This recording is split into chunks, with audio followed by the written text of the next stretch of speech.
more video gamey than I'm used to. That's my... Yeah, I think that's Yeah. I think that's a valid criticism of Pathfinder 2E. Yeah. It's even more video gamey than 4th edition. So, but I have some leads on some... Wait, we're streaming. I'm not going to tell you what I have leads on. Anyways, I'll tell you. I'll tell you afterward. Ha! Everything's on the up and up here. Welcome to Abomination Vaults with DM Ashwin. All right. Let's go ahead and recap this baby. All right. So last week we started in a tavern, run by a Drider. Turns out she's just the manager. The owner is a jellyfish orc. Sorry, I'm still learning all the lore of Golarion, the deep and robust lore of the jellyfish orcs. But she's fair, all right. Your characters don't know what she is yet. Yeah, so this jellyfish orc was very practical, very pragmatic, and very full of herself. There she is. And she was I guess, one of the few monsters in the dungeon that didn't just say, "Let's kill you." And we were like, "Yo, do you need anything killed?" And she's like, "Yeah, man, I hate those flesh warpers." And we're like, "Me too." And she's like, "I don't know if we should kill them though." And then I was like, "Okay." And then she's like, "But maybe the hydras." And we're like, "Deal. Want to kill them together?" And she's like, "Sure. But I don't deal with no pussy monsters. So you got to fight all the weak shit, and I'm going to watch. I'm only going to help with the hydras." And we're like, "Better than nothing." And so we went, and wait, did we do a concert first? I think we did a concert first. Maybe we did the concert at the end of last session. I don't remember. We did. Last session, Yeah, yeah. I think we opened with the concert, right?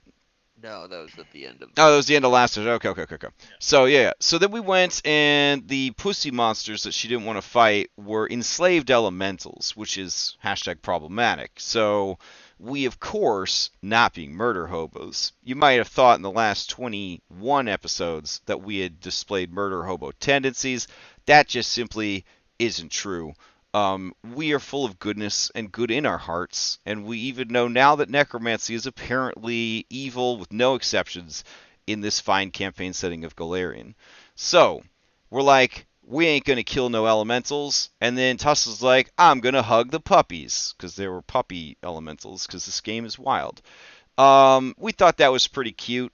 We were moved by his love of the puppies, and so we didn't kill any of the earth elementals. And then the DM, seeing an opportunity to de-escalate our murder hobo tendencies, was like, "You actually know a ritual to free them." And I was like, "Do I?" And Ashlyn's like, "You do." And I was like, "Oh, okay, all right, I know this ritual." So after we went past them, it was time to fight the hydras. We were very scared, but thanks to abuse of monster size and a grid-based world, we were able to crowd control the hydras quite well.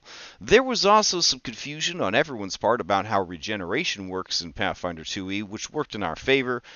Anyways, I still feel like we did amazing against a tough enemy, and if you want to take that from us, I'll fight you after school. So we killed the hydras handily. They hit like real hard, but they didn't seem to have a lot of staying power without their regeneration working at its full efficiency, so we whooped their butts. Then we went back, and, then we divvied up the parts of the Hydra with Jellyfish Orc. We didn't really care at that point. I think Jellyfish Orc threw one punch the whole fight. Nothing memorable.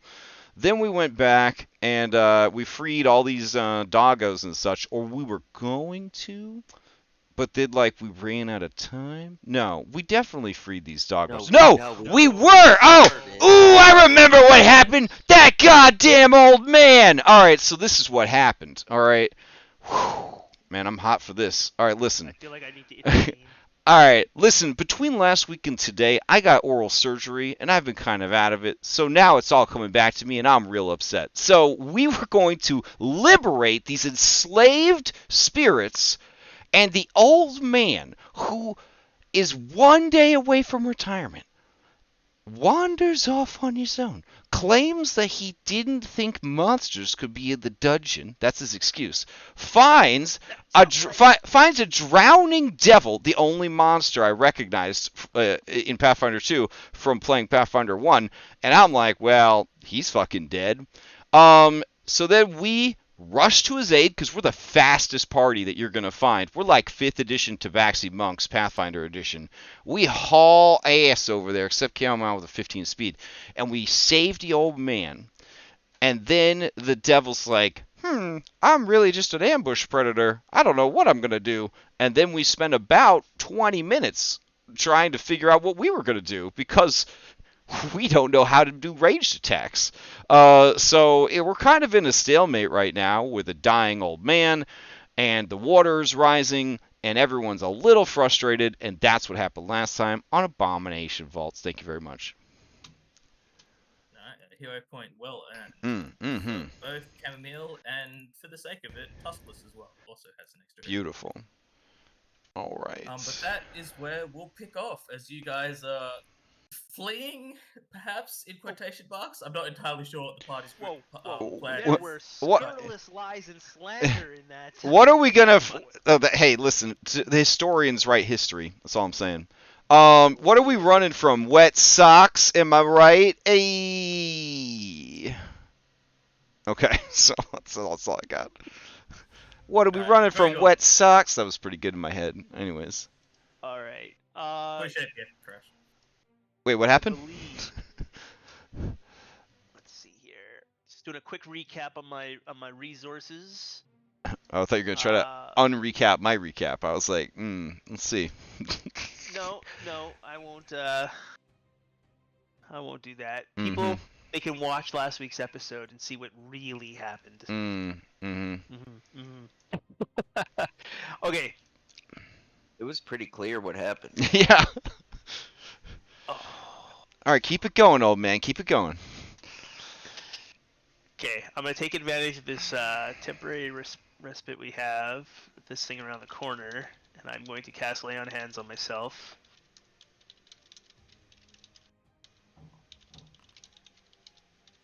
Okay. And I'm going to... I'll reactivate my stance. And raise my shield. And prepare to get into the fight next round. That's my turn.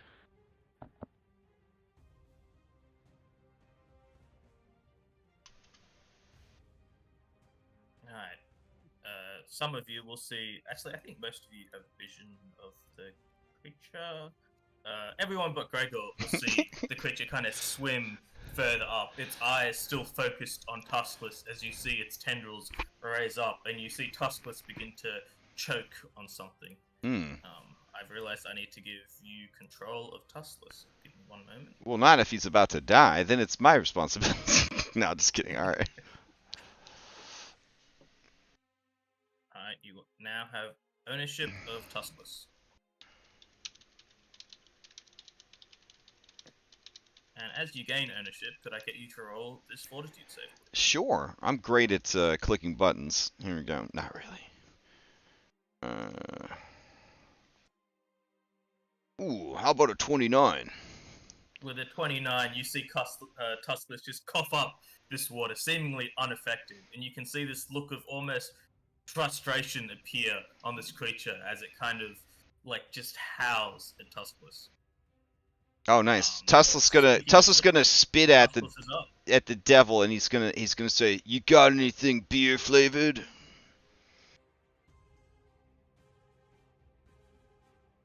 The creature does not seem to respond in any meaningful way. But Tuskless feels good about it. Okay, cool. All right, raise GM volume. Okay. All right, what are you doing now? What do we gotta do? Is it my turn? Tuskless. Yeah, Oh, okay. Tuskless is up on it. All right, Tuskless sees an opportunity here. This creature is adjacent to this space. This space Correct. is flooded or is not flooded? You would be able to be on land and hit him. Oh, okay. Then yeah, I mean, unless anybody's gonna tell me not to, Tuskless is gonna rush forward. He has a move called Move and Attack. Hold on. So sudden charge is There we good go. if you need to spend more than one action to move up. If you're just one mm. movement away, it doesn't really add Okay, what about this power attack? You unleash a particularly powerful attack that clobbers your foe. That sounds good. Make a melee strike. This counts as 2 attacks when calculating your multiple attack penalty. What? Make that as your last attack. Like, strike once, and then... He spent 1 action to move up, so you've only got 2 actions left. Is he already raging at least? It looks like he is raging. Yes. Okay.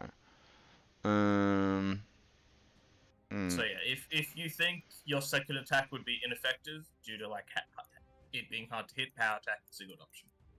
All right. Yeah, do it. This counts as 2 attacks. If the strike hits, you deal an extra die. But it counts as you have a -5 penalty to it, right? No. No. If you made another attack afterwards, it would be at -10. Oh shit. Okay. Yeah, sure. Yeah, let's go for it. He's gonna power attack. Kacha. So then. So you've got on your character sheet. There's a toggle. So if that's toggled on, and then if you did hit and roll damage, then it would do the damage. However, Tuskless, I've forgotten because last session I'd forgotten. Tuskless is wielding his crossbow at the moment. God damn it! All right, hold on. Rewind the whole fucking turn. Wait, no. Dropping it is an action, but then pulling out the great axe will be another action. Dropping it is not an action. No, dropping it is a free action. Oh, but he wouldn't be able to make the power attack because it's still an action to take out his axe again.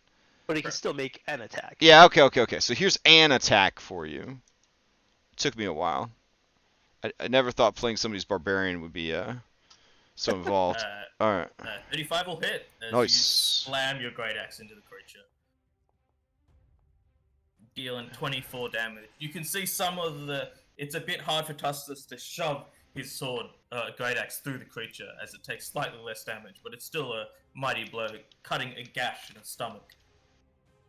But that will be Tuskless's actions, which will bring us to Cam. All right. Let's see. Cam, that's the other character I'm controlling. Yes. Okay, so we all ran away, but now we're going to run back. Okay. So, Cam is going to cast Get Strong on Verso. Wait. Is Tuskless in the only space that you could stand in to attack this guy? Everything else is flooded, right? Yes. But attacking, like, you can be in the water and then still attack. There are some penalties with it. Okay. Piercing is good in water. Other things are harder. Okay. Yeah. If you're fighting in water, you're always flat-footed unless you have a swim speed. Yeah. And you take a -2 damage penalty if it's slashing or bludgeoning. Oh, damage penalty, but not accuracy penalty. Yeah, and also you can't use fire spells or use actions with the fire trait. So Verso's fire attack wouldn't do anything. But his other attack would be fine. Fire doesn't do anything in water. That's amazing. Okay. All right. So he's gonna get boosted, I guess. I don't know why it's not applying it though. Focus deeply. Hold on. Drag spell effect to my boy. Crasham lacks permission to update his token. It's because the hider's over the top of it. Oh, okay. It should be fine now. Alright, so anyways, he's gonna use 2... He's gonna, after he gets boofed, he's gonna use Act Together to move up. Then he's gonna use the second Pac-Man to get close. As he uses the second Pac-Man to get close, Chamomile's going to use Tandem Movement to move 15 feet closer. And then third Pac-Man, Verso is going to attack. And he will have this boosted Eidolon on. There we go. And then he's going to strike with his slashing fibers and hope for the best. 29 will hit. Alright, here's damage. 20 more damage. Plus some good damage. And it is slashing damage. So you will see the due to the nature that the attack is physical, you see some of it gets like blocked, but then you see the good damage like kind of make you able to pierce through the flesh as easily as it was just like normal flesh. So you do the normal amount of damage, but you do slightly less because you're underwater, and trying to like swing through the water is a bit difficult. Okay. And that's my whole turn. Alright, Valen, you're up.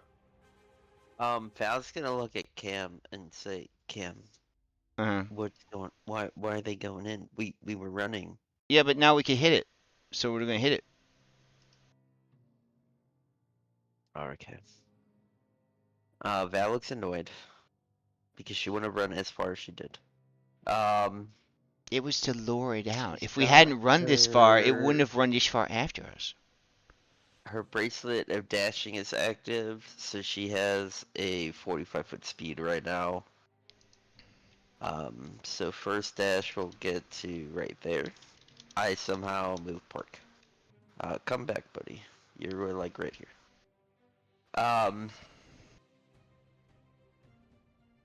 So that was first Pac-Man. So to get to right here, would that be like 2 Pac-Mans as I enter the threshold of the water, or can I stride and swim in one move? So what you could be able to do is with your athletics feats, you could just jump into the water. Take a Okay. jump action and jump in. Alright, I would like to run 10 feet, jump to here. Yep. And then slam onto this thing. Go for it. So let me look at my jump feats real quick. I have quick jump, which lets me do that in 1, and then powerful leap. You can increase the distance of your horizontal jump by 5 feet. So would it be athletics Yes. to jump the 15 feet? Okay, so here's my athletics. Ah, that is a hero point. Yeah, you easily make the distance and you land where you Awesome. want to land. Yeah, I kind of want to be like close to this wall so I can grab onto it if I need to. Yep. So I'm in the water, but I don't have bludgeoning or slashing. I'm gonna bite it, which is piercing. I've got 1 Pac-Man left, so I'm gonna just do a flurry of blows. Go And for it. I'm going to attack twice.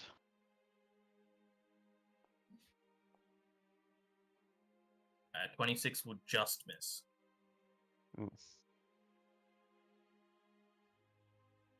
Okay.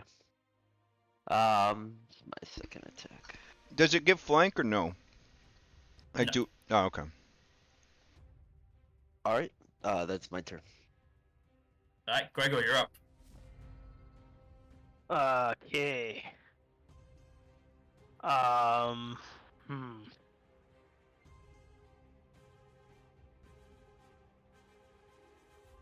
I am not left with a lot of options here.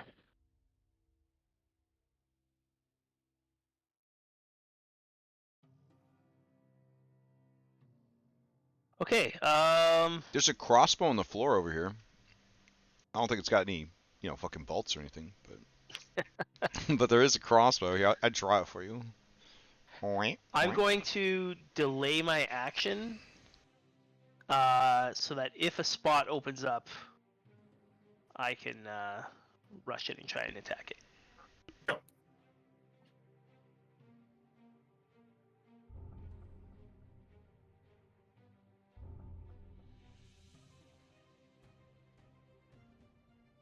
You'll see the creature kind of look around wildly as it realizes it's left itself to be surrounded, but it will take an action to kind of swim around the group here. Trustless opportunity? Yep. That would trigger opportunities, yes.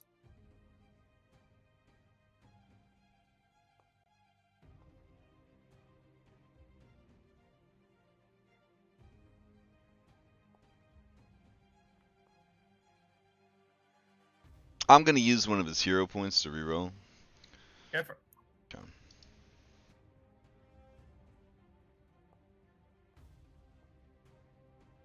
Uh, 29 will hit. Oh, baby. No, 25. Oh. Once more, you see Tuskler struggling to kind of pierce the flesh, but still making another cut in the creature's stomach. Beauty. Remember, this would also trigger your reaction, Cam, because of how attack of opportunity works in. Oh, right, because you don't have to move out of reach. Okay, I really appreciate that. Yeah, Verso would also take an opportunity attack. Here we go. He's gonna hero point that.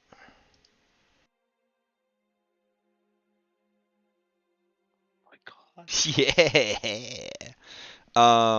All right, so he misses. It's worth a shot. Okay, we're done. So yeah, you see this creature quickly swim over to the sides and will raise its tendrils up, and you can almost see this like large wave appear in front of it, and it'll get shoved out towards Verso and Tuskless. Okay. And I'll need you both to make a Fortitude save, please. Cool. All right. Specifically, this Fortitude save. This Fortitude save.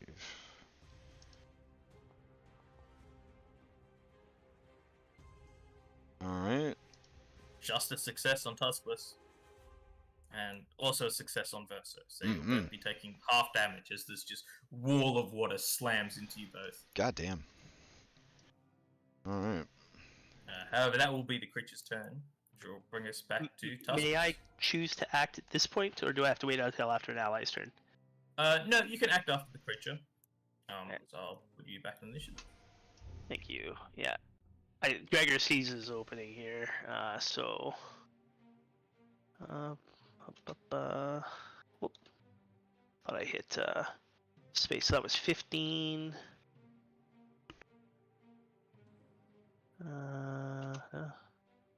That would be my 25. So I unfortunately have to stride again to get to there, but I can at least try and strike at him.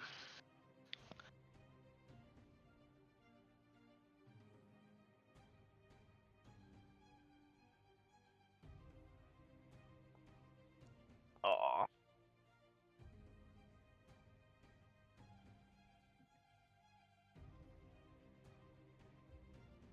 You slam your shield into the creature, but you don't feel much impact in the force. It's almost the flesh kind of flexes against it.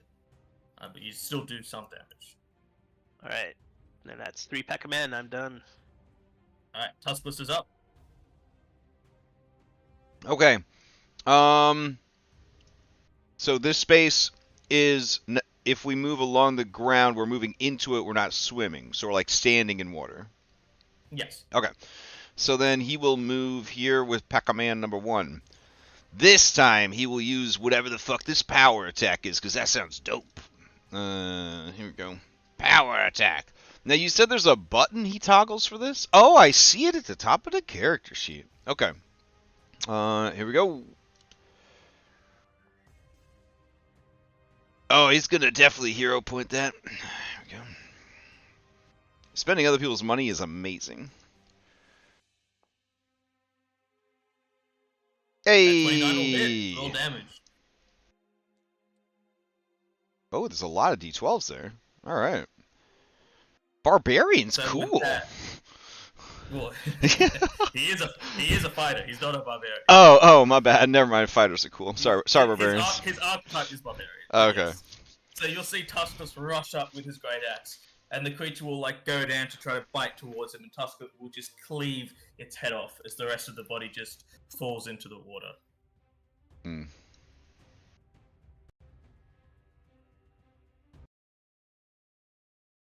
Tuskless would turn to Gregor and say, "You need to be more careful, man."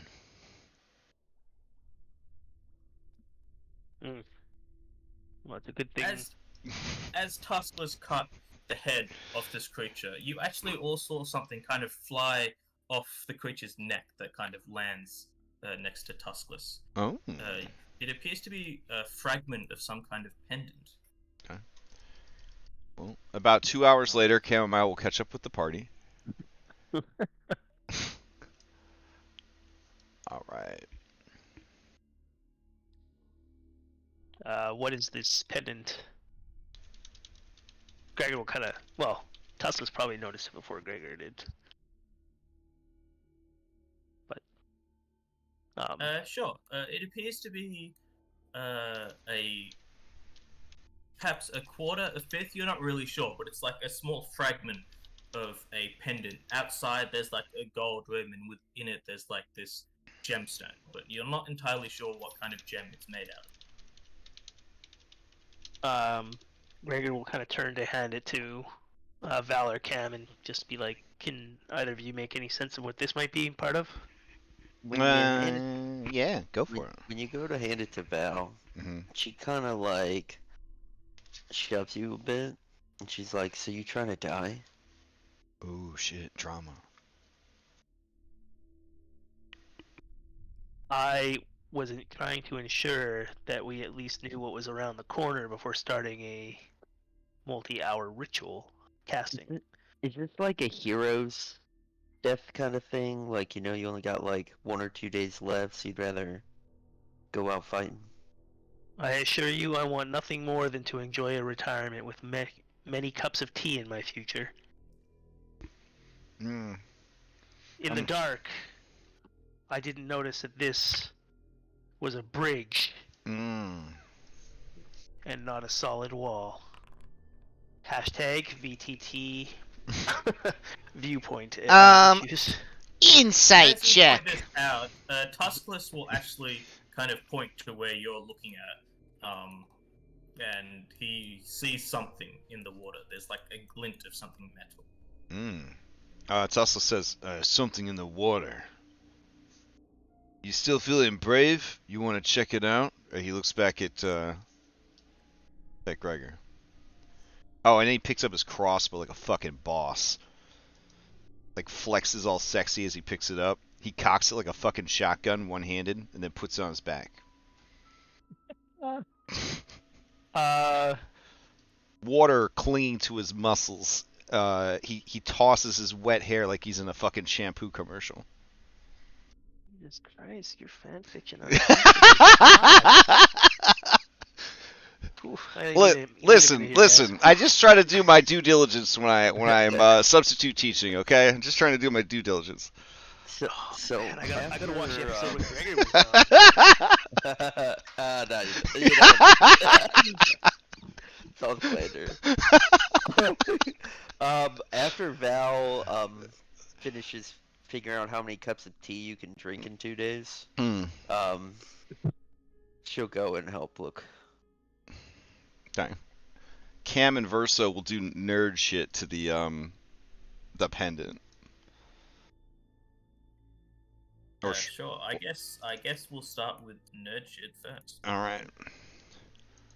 Verso puts on his reading spectacles. He is occasionally wringing himself out to get the dampness out of his fibers. You do not want the Lord's word to be damp. So, let's see. As you're inspecting this strange pendant, you've got your detect magic spell going on as well. You do detect some magic from it, and using your religious knowledge, you feel like there's some kind of you're not entirely sure if it's like devils or demons, but there's something kind of unholy about this pendant. It's clear that it was crafted by some deity not from this plane, but you're not sure what the purpose of the pendant would be once it's fully joined together. As an experiment, Verso would like to put one of his T-Rex claws daintily on the pendant and boop it for 1 point of good damage. As you do so, you can see the pendant almost like shudder. It like vibrates, but it doesn't seem to be damaged in any way. But there was a very visible reaction. Cam looks at Tuskless and says, "It's evil." And Tuskless nods sagely. He runs his thick fingers along his jawline, scratching the stubble there, thinking back to the many loves he's left behind.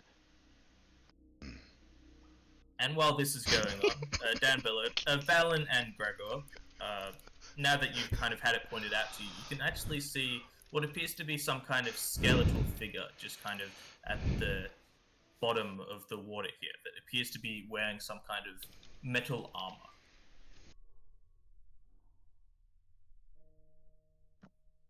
Deep is this water? It goes down about 15 feet. Hey, Gregor- don't worry, Gregor. You can do it. It's just like when you do yoga with my sister, and she says, "Deeper, deeper." It's just like that. Oh man. I'll hand Gregor the other end of a rope, Yeah. and then I'll swim down there. They do yoga a lot, Teslas, like all the time. And I'll try and pull it out. Yeah, so with a rope tied to you and Gregor kind of pulling you back out once you've got a hold of this, you re-emerge with the skeletal figure and the armor. There's no lower half of the skeletal figure. It appears to just be the upper, like the torso. But on the torso, you can see what appears to be some scale mail with various lion motifs, like kind of carved into it. And Chamomile's Detect Magic will go off looking at this armor. And it is a +1 resilient scale mail. Ooh. Which I'll put in the party. What's resilient mean? +1 to plus saving one to throws. Mm-hmm. Every +1 matters.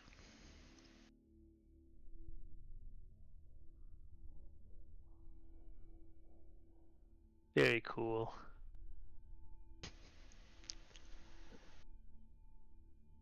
We were not the only ones taken advantage by this And- beast. Mm-hmm. Like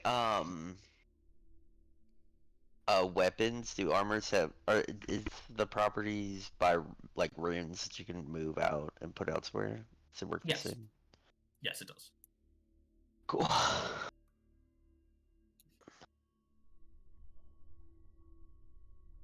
Alright. So, we have a ritual to undergo, and a few people need some healing. I could probably do my lay on hands in the time it takes you to conduct your ritual, Cam. So as long as the ritual's not interrupted, we could all be fully healed by lay on hands. Yeah, okay. Everybody take that average. Average being 23, 24. 24. Yeah. With the stuff. 24. Okay. This time Val is gonna keep a close eye on Gregor and make sure he doesn't wander off.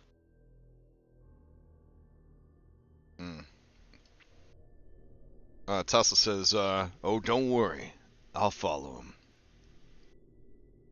Can't have you getting into trouble before you go back to drink all that tea."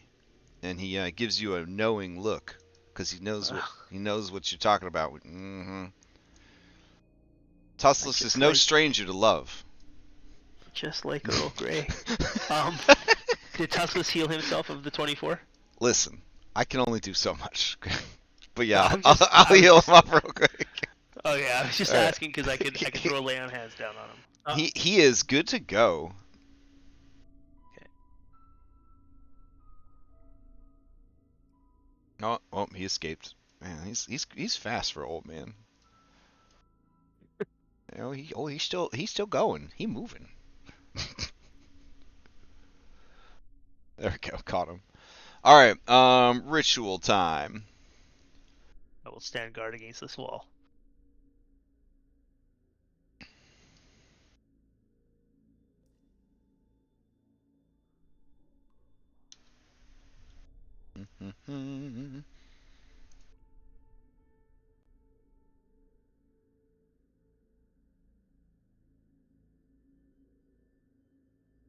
Alright, so you guys spent some time setting up this ritual. Is it just Cam performing the ritual, or would anyone else be aiding?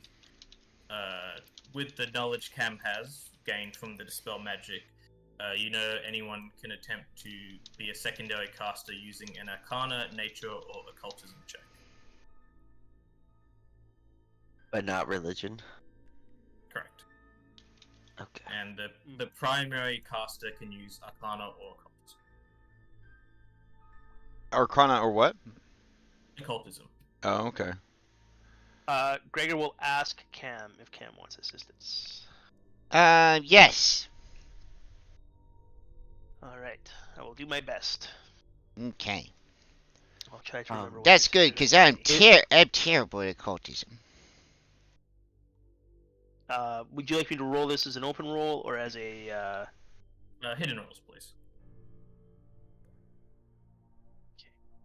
And this is one of those the more that help the better situation? Yes. Okay.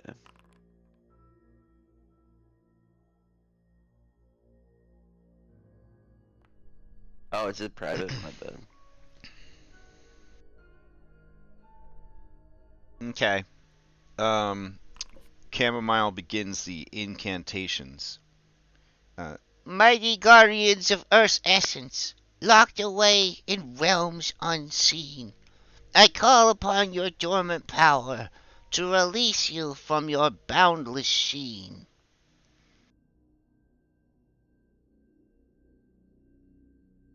Alright. I gotta roll the dice here. Let's Yes, see. please. Occultism. Do I add any bonus? Or Are you- Arcana. Or they're both the same. I'm gonna go ahead and roll it. And, I I'll guess. be adding stuff. Okay, to yeah. people helping. And then, let's see. While that's happening, she says, By the forces of ancient Earth, by elements bound in birth, I seek to undo the chains that bind, and set these spirits free in kind. Earthbound souls, hear my plea, long confined, you now are free. Within these words the keys are found, to break your shackles unbound. And with that, it seems the ritual is complete. For a moment, none of you really notice anything different. There's just kind of a silence in the air. But then, Cam, Gregor, and Valen, you kind of look towards where the elementals once were, and you can't see them, but it's almost like you can see this glistening from inside the wall. It's very strange, but you can tell that there's something buried here.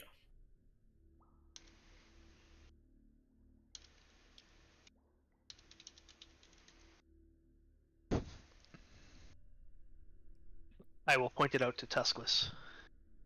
There appears to be something buried there. He wipes away a tear from his eye because he's so moved by the act of kindness shown by the party, especially Chamomile, his favorite party member. But he composes himself like a gentleman and a scholar. He nods to you in appreciation, and he heads over to the pile of dirt to stare at it with his elf eyes and smell at it with his orc nose. So as Tuskless is trying to inspect the wall, he just sees a wall. But the three of you can see these glimmers of what appears to be gemstones. It's almost like you can see through the wall to where they are. Whoa. They're not very far beneath the surface. You feel like you'd be able to dig it out relatively easy with your hands. Presence. Okay. Yeah, man, Verso will dig it out for everybody. You find a total of 6 gemstones, various colors and sizes, but each from your understanding of crafting, each worth 15 gold, which I will chuck in the player loop.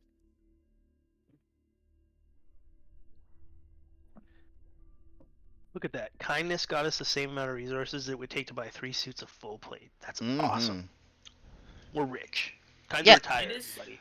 It is very disconcerting to the three of you, though. It's almost like you have, a new sense. The gems almost, glow, even when they're, inside something. You can, always tell where they are. Oh. As it appears you all have some kind of new sense. Oh.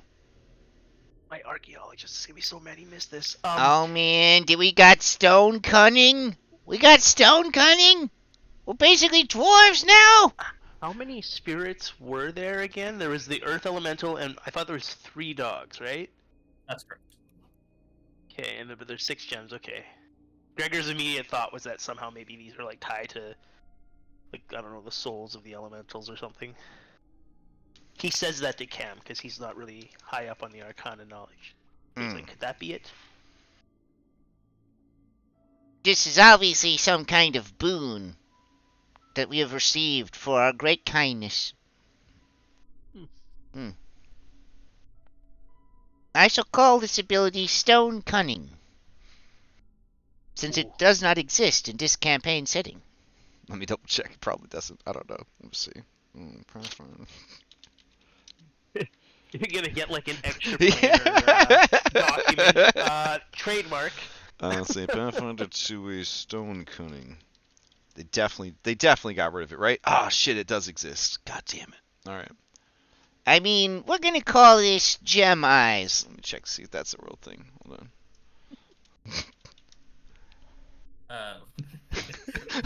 Would you like the official name? Sure. Crystal Sense. Oh, nice. That's way better. Ooh. That's almost as good as Gem Eyes. Almost. Just way better. Okay, cool. Oh. I should probably heal myself. There we go. Alright. Cool. So, Chamomile has Verso unfold himself flat on the floor so that everybody could look at the full map of the fucking dungeon. She says, Okay, so we had the secret passage. I think there's some doors over here we have to check out. And some doors over here. And that's about it? I mean, there's the flesh warpers that they want us to move over here. Oh, yeah. there's also still cavern in south of the bridge where we got ambushed that we haven't. That requires swimming though. What if we climb up to the bridge? No, it has a glass habit trail thingy on it. You know what? Let's save that for last. Let's just go check out these doors. And these ladders almost certainly lead up to the floor that we were in, where we fought the mimic. Yeah, okay. Where there's hopper frogs kicking people. Kicking them. Alright, yeah. Okay. Okay, yeah, the doors along the hallway make sense. Yeah, they're right there, too. Alright. Alright. Oh, there he goes.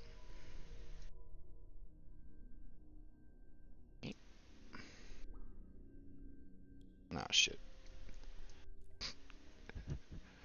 It's a lot of characters to move. Alright. I'm trying. It's a tight fit. Another thing that might have been heard. No, keep going. Let's see. Whoa, what do you What? mean no? I don't know about that. Okay. Alright, we caught up. It took us a while. I only have a 15-foot speed now, so. Oh, yay. I can't see in there, but I sense some movement. It sounds like you and my sister are doing yoga in there. You see metal shaped operating tables are kind of thrown about the room, but more obvious are these massive, almost like goo-like creatures that will slowly start moving towards the group. And I'll get everyone to roll initiative. Oh man, I gotta roll 2 different characters to do initiative. I can roll Tussless if you want. No, I got it. I gotta practice. Remember to roll initiative and not perception. Listen. I'm rolling perception for my initiative so I can start in my stance. Sure.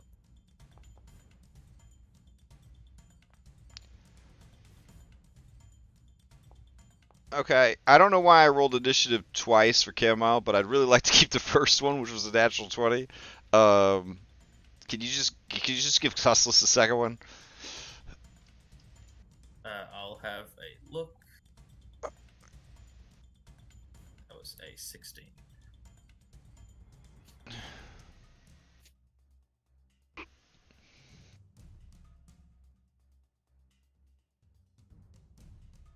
And then you got, what was your first one? A 32.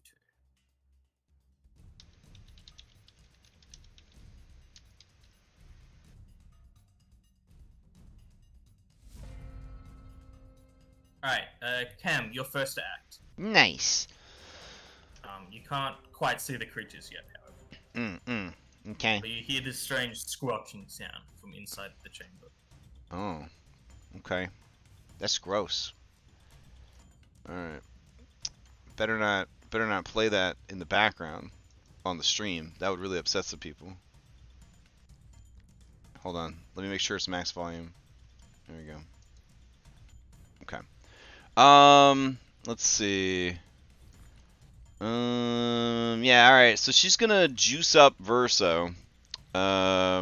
With Verso is gonna gauge the distance real quick. He's gotta be in a space, so I don't know why I can't move him. He's like trapped in a wall? Oh. Oh, it's because he and Tesla are in the same space. Alright, so I'll move him up one. There we go. Alright. Oh god, there's like 2 in there? Shit. Yeah. Alright, so she's going to give Verso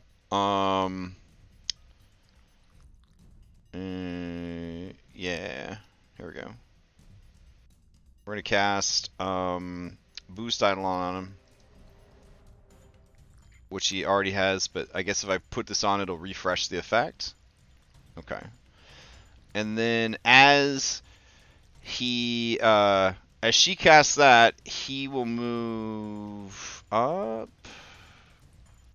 to here? Yeah. Sure.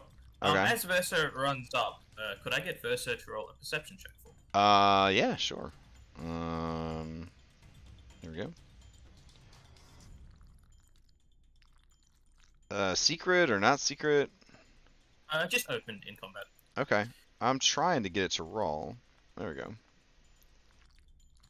Alright, 27. Alright, with a 27, as Verso kind of like charges towards this creature ready for a fight, the jelly doesn't seem aggressive at all. It's just kind of, it's like slowly started moving to the group and kind of like pauses as Verso gets close to it. Oh. Alright. I mean, Verso can talk, so I guess he'd share those findings with the group. And Wait, Verso can talk? Yeah. I didn't know Verso was a character that can talk. That's amazing. He's talked to many times during the campaign. This isn't new. Like, he could always... Alright, anyways. So Verso would shout back his findings to the rest of the group. Cam would then, I guess, tell Verso to back it up. So then second Pac-Man, he would back up. We would use tandem movement, and I would move so I could see what's going on. And then, shit, I would cast, Protect. Yeah.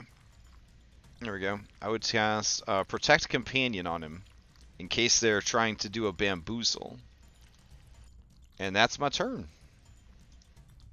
Alright, Tuskless is up. Alright, Tesla moves to the door. He's going to ready in action to attack them if they move into if they move in within range and start to attack someone. Alright. Boom, done. Gregor, you're up. Alright, Gregor will stride to here. Go into stance, raise his shield. Boom, done. Alright, Val. Val would like to do recall knowledge. Sure. You can roll me an occultism, please. Son of a bitch. I no longer want to do recall knowledge. Val is going to stand next to Cam and end her turn. You see the jellies move up a little bit, and you can see they're vibrating, getting like a bit more aggressive. But they're still not like fighting the group. It's like they're waiting for something.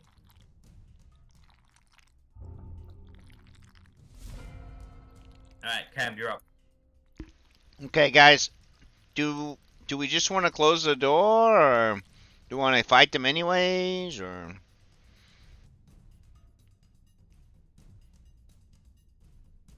I mean, there's a lot of bones in here, so they're clearly not harmless.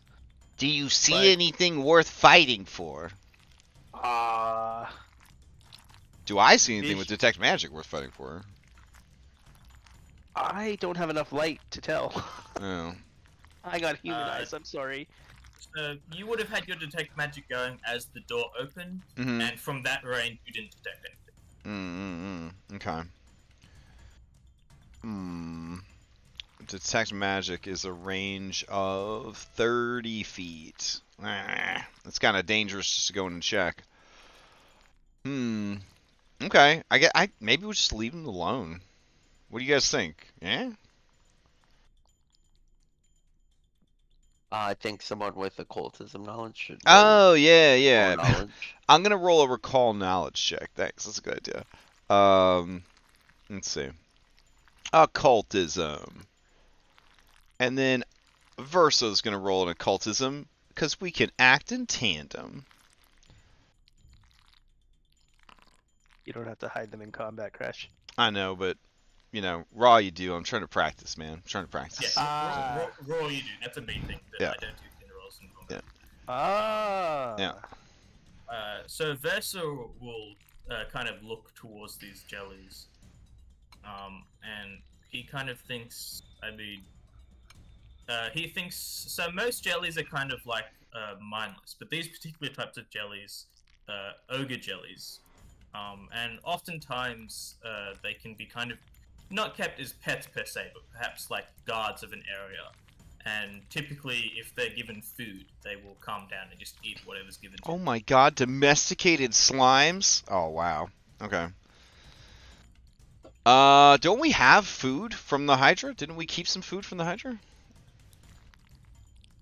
You did not, I believe. You left it so the jellyfish orc, as the group says, Uh-huh. can go back and get it. Oh, okay. I thought we grabbed some of it. All right. We have like rations and shit. Yeah, thinking quick, Verso reaches into his saddlebags, and he is going to start one action to grab them, and another action to throw them, and he is going to throw these pickles.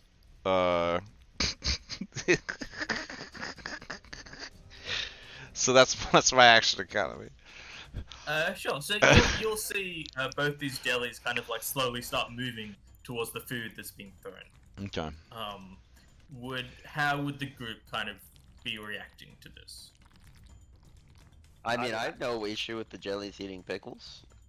Yeah, I'd probably be reaching into my pack to grab some Yeah, rations as well. that's a pickle in case you didn't know what I was drawing there. So Of course we look. How could Okay. anyone mistake that for anything other than a pickle?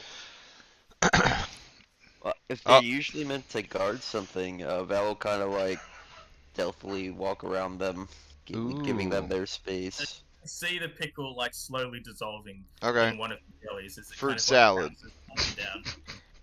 This is a table. Yes. Gregor will kind of like rush forward and drop like 4 days worth of rations on. He'll put like some on that table, and then he'll like make sure some fall on the floor over there, and then he'll rush back to the opposite corner where he is, and kind of like back up away from them. I feel like I've known Stone long enough. I feel like he would do this even though it's suboptimal. I think he would try to sneak some soap in there to see what happens if they ate the soap. So I think Tam should be moving in with Val with that detect magic. Oh, right. I'm looking for like secret doors and stuff. So as you're kind of looking around this room, specifically looking for secret doors, you don't find anything like that. But you can see that there's kind of piles of some mundane items that are kind of just around the floor. You find some daggers, a pickaxe, a chain shirt, a steel shield, as well as what appears to be some kind of spyglass. Which I'll throw all that stuff in the playlist. What are these bookshelves on the edges? They appear to be like metal shelves, but there's not anything stored within them. Cam, help me move these shelves. Gregor's just gonna try and take a gander behind them to see if there's like any hidden doors. Like not secret doors, but just like if they're Okay. blocking anything. Here's my muscles. That's the +9. It's got a +9. It's not terrible. True. Yeah. Gregor's just thinking like there's got to be some sort of So yeah, Gregor very easily moves their corner of the shelf, but Cam's struggling a little bit. But eventually you are able to move it out. But there doesn't seem to be anything behind it. It just seems like Ooh. Gregor's gonna do that thing where like he tries to swing the shelf using like so that the far end has the momentum, so Cam feels like Cam's the one moving the shelf. Appreciate. Yeah. And but yeah, nothing behind there. Val, you want to help me with this one?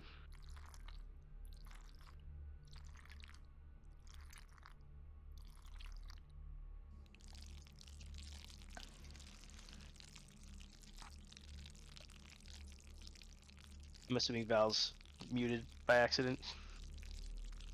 Or stepped away for a moment. But yeah, Gregor will just methodically check behind all the shelves. Because Verso sure, is guarding. I'm sorry, I'll help you. I was opening a can of black olives. Oh, did you pass your athletics check? Oh, you know what? Open the can. I think pork should probably stay out in the hallway. He looks pretty tasty there. I don't know if familiars Yeah, have. pork looks like a sausage snack. Uh-oh, shit. Things got complicated now. Yeah. So as you move this shelf, there's a bit of clatter of metal as there appears to be some kind of key that falls to the floor. I'm gonna have to mute myself because there's people setting off fireworks. Terrifying. Nothing's come through so far. I don't think. Oh, who's our new keyring person? I will pick up the key and put it on the key ring. I've been the key ring person. At this point, as you guys have been moving some shelves around, you'll see the jellies kind of slowly moving towards you again as you see whatever was getting dissolved in them before has been fully dissolved. Alright, so I'm throwing food into this far corner here. Tusk should move out of the way. Oh, sorry. Tussless was trying to use his perception to detect stuff. Yeah. So yeah, food down there. I am now out of rations, so for the rest of our trip here before town, I might need to borrow some food off of people. That's But so yeah, let's, weird. Like, why would they have a room, a disposal room, if they're necromancers and flesh warpers? You know what I'm I saying? don't know that's Like, the disposal room. I think it's just. Oh, you mean the original? well, you I know, think like this- like when you I think feed this when you, lighthouse is being used like repeatedly by different forces. oh, I was gonna say, like when you feed like dead bodies to pigs to get rid of the bodies, like you gotta dispose you got a disposal yeah, room. as yeah. you do. Yeah. Yeah. So it's like this is their corpse pigs, I guess. It just feels like I don't know, like weird. But they're obviously being taken care of, or they would have left by now, because they're oozes. They just go under the door. So they gotta be having a relatively steady diet. It's weird. I'm gonna roll a recall knowledge on the diet of oozes. I'm gonna turn off the see. macaroni and cheese sounds. There we go. You still had those going this whole time. Yeah. Gregor, you feel like jellies need to eat pretty regularly, so I think you think that Campbell's Ooh. theory that these things have been fed like often is pretty accurate. Dang, good. Yeah, good instincts, Cam. Where to next? Oh, Pal's already headed there. I guess we're going here next. Mm. We'll wait for the menagerie to follow us. Mm-hmm. I'm trying. You could do a like if you drag all, select all. You got the perfect 4 spot right here. Wait. There we go. Okay, we're ready. 1, 2, 3, go. Oh, is it locked? Oh no, it was just lagging. Oh my, my god! So you see this horrible abomination of flesh that is like just kind of almost huddled in the room, but it sees you enter and it just expands in this horrible display of fleshy horror. And I'll get everyone to roll initiative as this thing will just look towards the group. Can we get that sweet artwork? That's You may. Oof. Oh, it rolled high on its initiative too, guys. Alright, let's see what we can do. Oh my god, that's hideous. It's got like 2 mouths and like a rib mouth, and it's got like a little cheek claw finger thing too. Ugh. Ugh.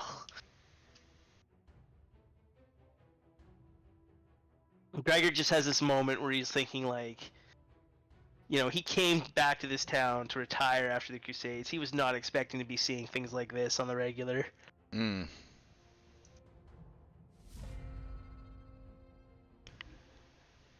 You will see this creature almost like skitter with its tendrils across the floor. Ugh. Wait, is it? It's frightened already? Sorry, that's a little meta, but You do see the creature is constantly, like, it has this look of like pain and fear constantly on its face, and it just howls. And it's hard to hear. It's hard to tell if it's like a battle cry or like a cry for help. But it will charge towards the group, and you'll see its tendrils lash out towards everyone in front of it. Everyone in front of it. Oh my god. So the first one will be against Gregor. Critically missing. Second one against Valen. Oof. And that will critical what? hit. So wait, real quick. I'm Oh, going yep. to use my reaction to. Oh wait, no, it'll still be a crit. What am I saying? That's a 39. I take the damage. holy crud. And I'll need you to make a will save, Valen.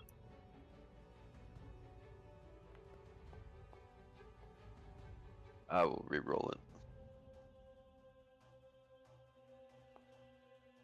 Ugh. Valen, you just see images of your future, but it's somehow corrupted, and it's just this horrible. It's like the opposite of how your life wants to play out. You're still trapped in the Abomination Vaults. The horrors just never end, and you just spiral, looking at this horrible vision of your future as you're stunned. Another tendril will swing out towards Tuskless.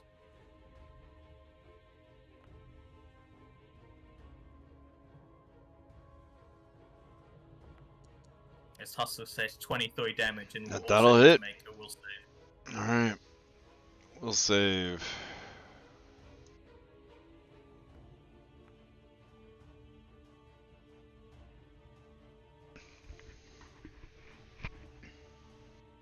Is Tuskless out of hero juice? Oh, did he critically fail? He did. Tuskless has 1 hero juice left. He will use it. Alright, here we go.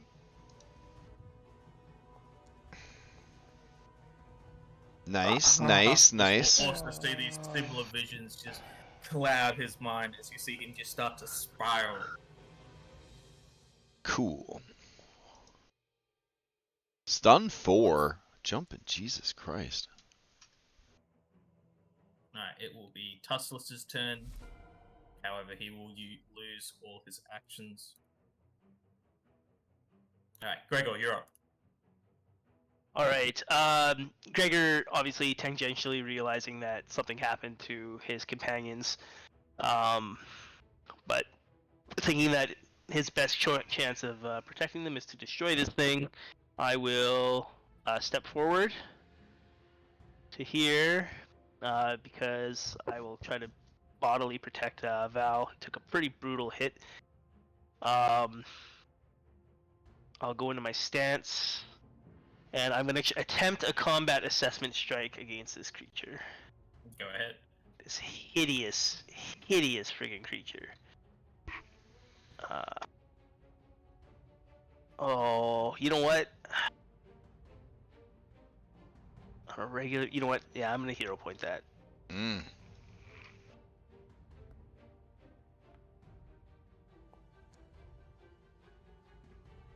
And then 19 damage as you slam to this just horrible mass of flesh. yeah, You feel some bones crack as you strike into the flesh that are like hidden underneath the surface. oh, And you hear them slowly like almost reforging, but the wounds in the flesh stay there. would it be an And occultism? roll. It would be an occultism check, yes. Yeah, all right. As I'm like frantically scanning, like searching my mind for any type of creature that was described to me that was like this. Yeah, sure. So you actually know what this is, and it's rather disturbing. In our curse are actually elves that have been put through horrific flesh warping experiments for typically drabs pleasure, as they use it as a form of torture on elves. God Oh damn. man. God damn. No wonder they got canceled. Yeah. You know that the creature relies on attacking with its tendrils, trying to put images of fear in the creatures that it attacks. You also know it has an emanation that will cause creatures to become stupefied. Mm. Oh damn! It attacks our minds and our fears as well as our bodies, but Mm. it itself is in so much pain. It is a mercy to kill it.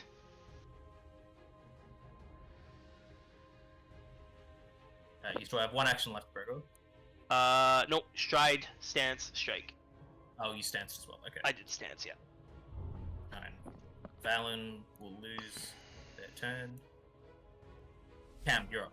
Okay. Let's see. Got a 35 foot movement. One thing you do Oh. know is that vision of failures and fear that the creature does when it lashes out at someone. Mhm. A creature can only be affected by it once. Okay, that's cool. Alright. So, yeah, okay. I'm gonna clear all these statuses from my boy. There we go. So I can put them back on. Okay. We're gonna go ahead and I gotta move these to like the hot bar or something to speed things up. Here we go. We're gonna drop a boost Eidolon on him. Okay. In doing so, he's going to use Act Together to move forward. He has 35-foot speed, so he'll get all the way to here, I hope. Nope. Colliding with the wall. Alright. Can he not cut the corner here? Is this, So you can. I would say he's able to. But Okay. then you do see stairs kind of heading down. And Uh-huh. there's a wall kind of blocking the path, but it's low enough here that you're. Oh, that's just, I was hoping you could, like, hop the banister or whatever. Yeah, he can. But the Okay. map might not let him.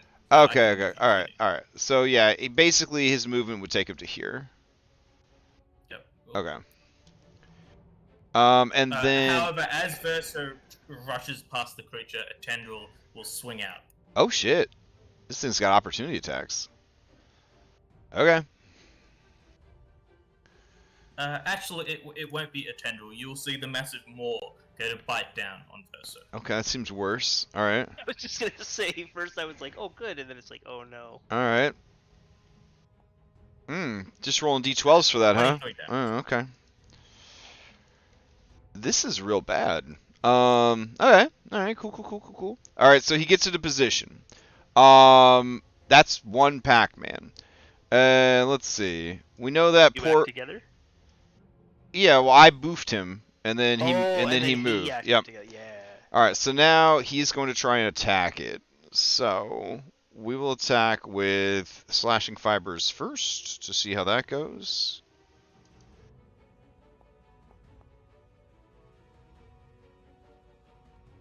That. Hold on. Is frightened not applying? Give me one. I want to just point out, y'all, I rolled a 19 while flanking, and it didn't register as a critical hit. That should be a crit. For some reason, Oh, okay. frightened is not applying. So that will be a crit from Versa. Okay, sweet. Even better. Holy. Nice! 46 points of damage. As you And see the some flesh- good damage. You, and you some see the good damage. damage almost like burn some of the flesh as Versa like slashes through it. Hype. Alright, we got one more Pac-Man. So far so good. I know you took a bad hit, Velen. Pork does have a pro-offered, potion. They can, like, I don't know, leave it at your feet. I don't think you're close enough for them to, feed it to you. So, I'll have Verso try to make another attack. This will be a Burning Pages. Oh man, 25? That would hit. That would hit? Okay. That would hit, yes. Alright, here's the damage. And that's 16 fire and 1 good.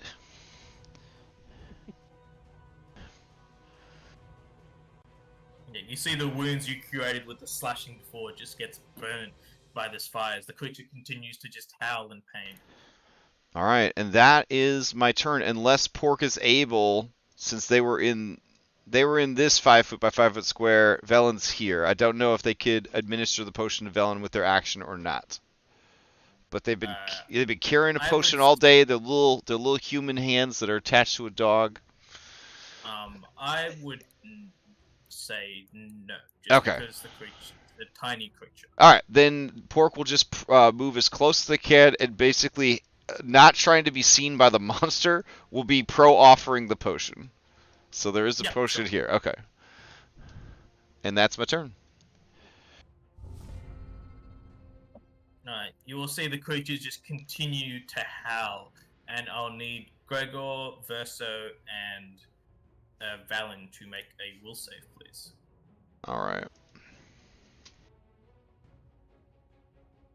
I will hero point my will save. Alright, go ahead. That was quite the change. Hmm. So that is a... So Verso will feel their mind just almost like forget things they once knew as they're struggling to recall information, and the same thing will happen to Valen, but to a lesser extent. Mm. You will then see the creature go to strike, try to bite down on Gregor, Oh critically missing again. That doesn't Right. provoke an attack of opportunity, does it? It does not. Okay. Tuskless is up, who has 2 actions.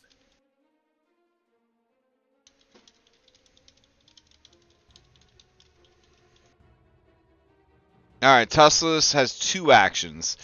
Then he's gonna move up, and him's gonna smash.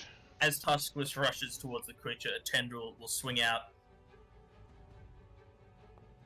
Oh my god. Mm. And that's Okay. a critical hit for 40 damage. As Tuskless's chest is just like has Ca- a massive gash in it. I was just say caved in. Like, oh my god. This Alright. thing just made a big mistake because it just made Tussless mad. Yeah, I guess. Wait, does he have a way to like? It's an action to rage. And then, what about the sudden charge with the quick sprint? You dash up your phone swing stride Two twice. Pac-Man, is it? But that's if you Yeah, need to it's- really cover a lot of distance, though. Got it, Yeah. got it. All right. What is this Brutus shove? Throwing your weight It has behind the you. press trait, so it can't be his first attack. Got it. All right. Then yeah, he's just gonna make I guess a regular ass attack against it. Here we go. Nope, sorry, I had power attack thing. Sorry, I forgot to check it. All right. It's still a It crit only hit, though, affects isn't it? damage. It's still a crit. Okay. Just make sure you toggle it off before you hit the critical All right. damage. I am role playing him properly, guys. I'm doing it. 36 damage as Custless just swings and will like cleave off the tentacle that just slammed into his chest as the creature continues to howl in pain. Oh, he as an elf or a half elf, he will look at this creature, and you will see tears brimming in his eyes, and he will say, "Don't worry, cousin. I will put you out of your misery."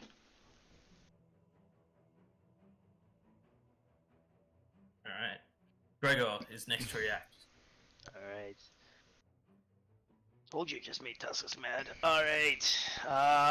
I will try to put it out of its misery. Holy shit! I do a lot less damage than Tuskus does, but especially when I roll a 3 and a 1 on my dice. Damn it! Did you actually hit the critical hit button there? Yeah. Oh. Are you able to knock the creature back? I do have a shove action. I don't. Well, know no, if it says I have critical specialization. Should we be doing these critical specializations? one. So this has come up occasionally. Gregor has pushed stuff back. But you can choose to do it. Yeah. And Tuskless has something similar, which is with his axe. If there's something adjacent to the creature when he crits. Got it. Okay. Cool. Yeah. Okay, I'm gonna just do a follow-up strike. Oof, that wasn't good. Yeah, you know what? I'm just gonna strike again. Go for the gusto. Oof.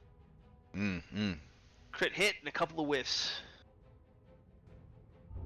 Alright, Valen, you're up. You've got 2 actions. Yep. Val looks at Pork, like, hold on to that. You may need it. And they're gonna stride to get next to Verso. I'll move you. You're able to get over that corner with the map. Okay. Awesome. So I got 1 action left, so I will flurry of blows.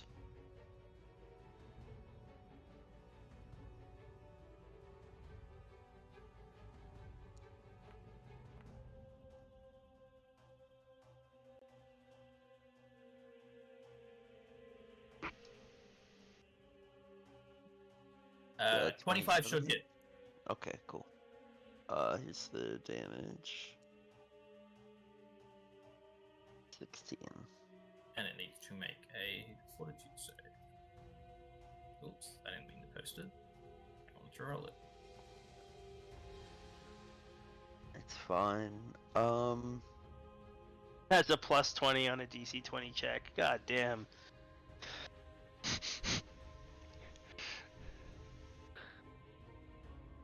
Okay, that's my turn. Alright, Cam, you're up. You see the creature just barely standing after Valen just tears into it. And both Gregor and Tuskless just tear out chunks of flesh. Okay,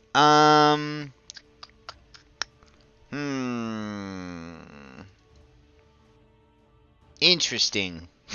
Let's see. Do I have any? That's right. I don't have any spells that do damage.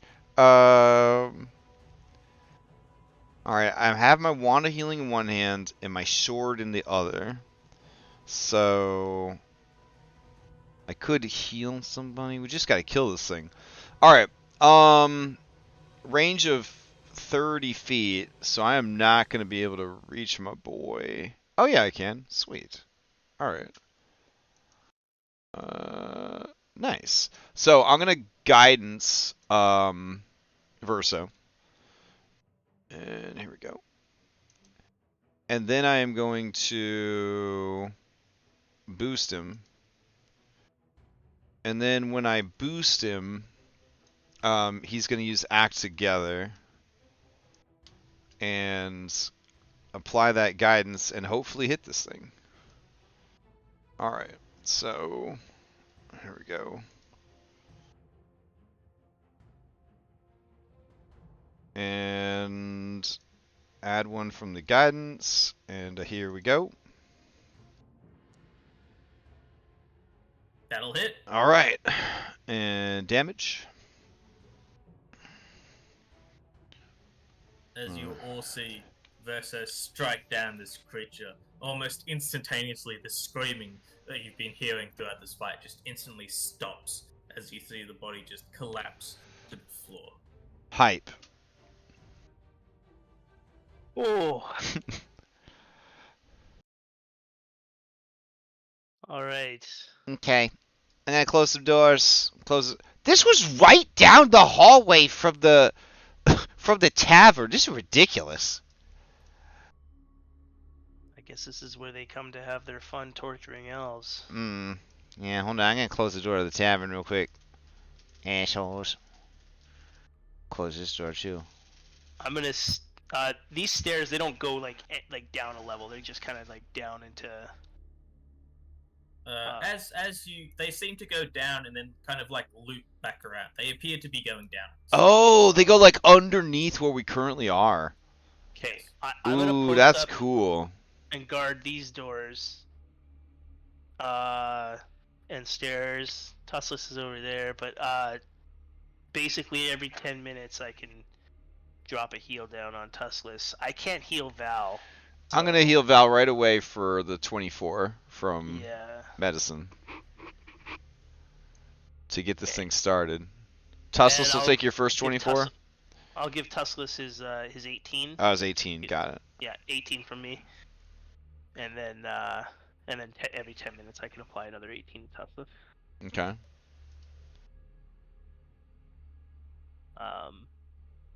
Well.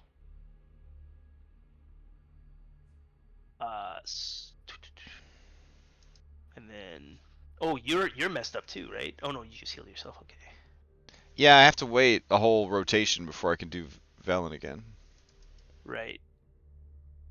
Okay.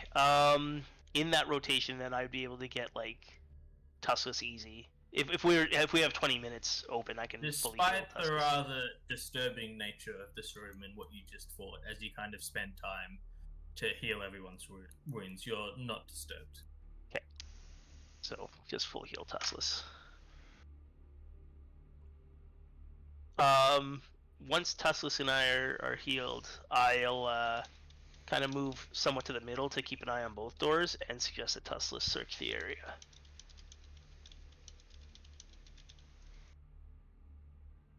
As Tussless spends some time kind of looking around, there doesn't really seem to be anything in here. You can see the various chains that seem to once contain this creature have kind of been shattered at their ends.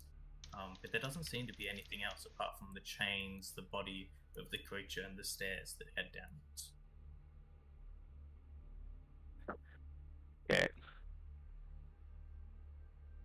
So you said we're pretty much unmolested. So Tussless can grab his final heal. Valen, if you haven't already grabbed that second 24. There we go. All right. So Tussless should be full healed.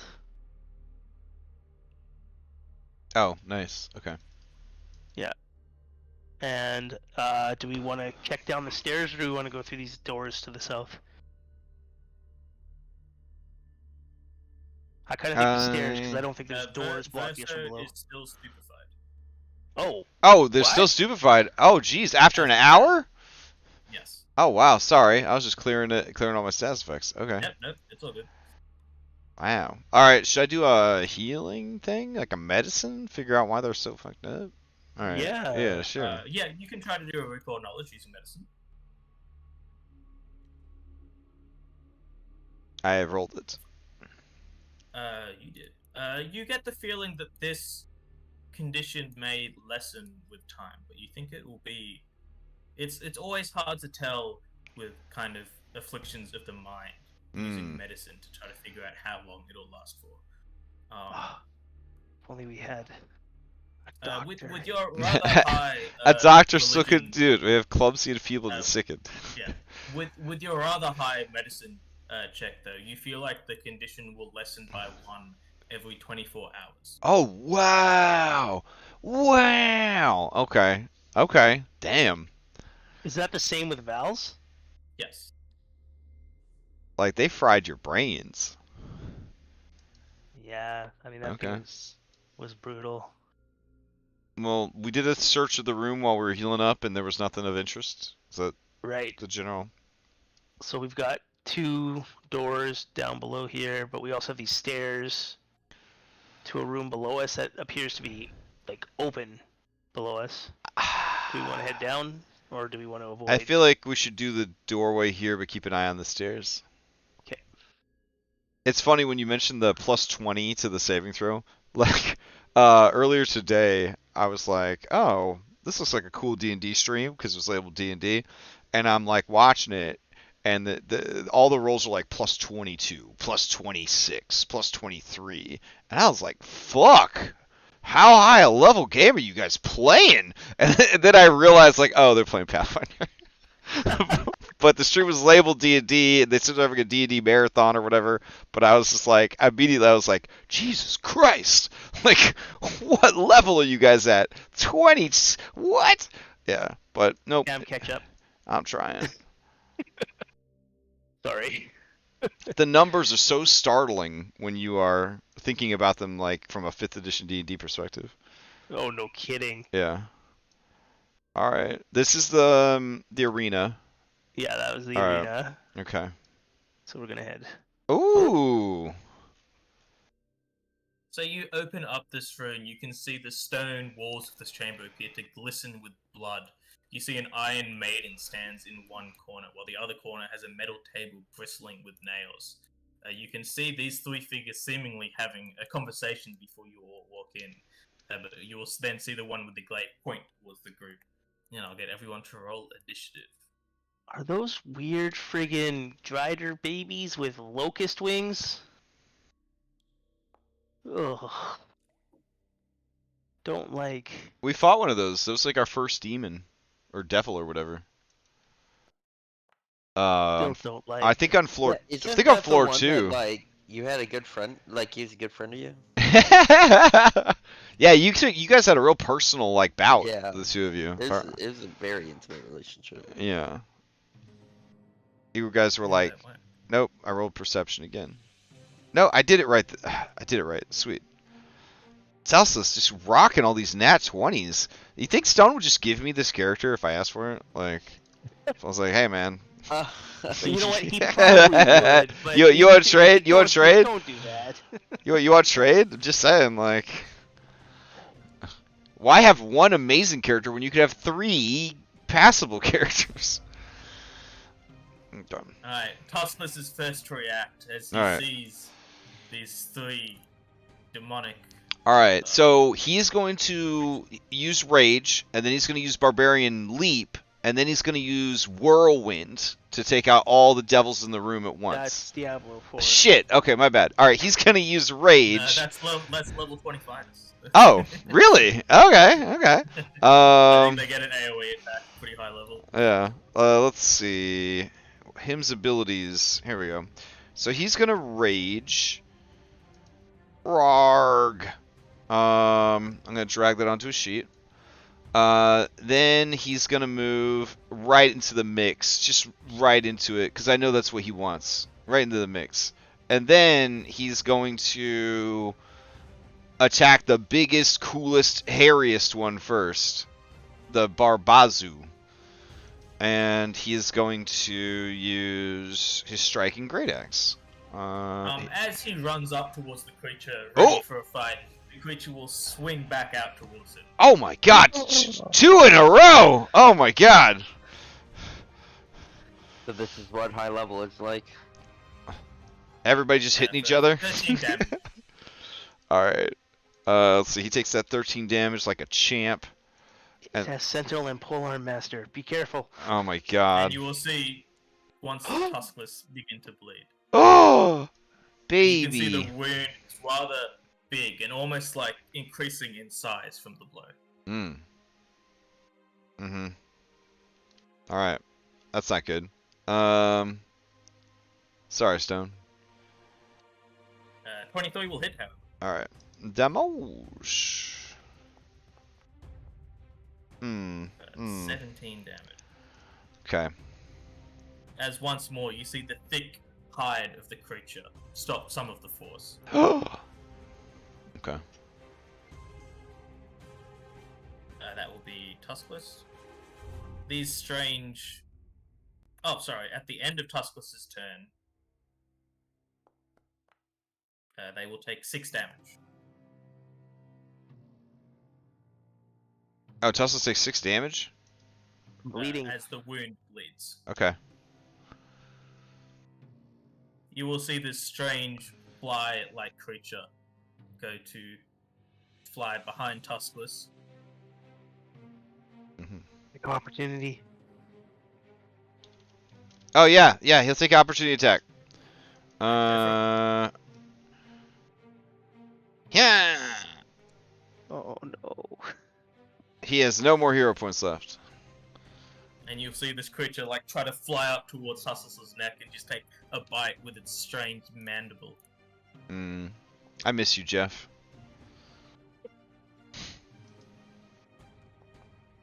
Everywhere I look, I see her.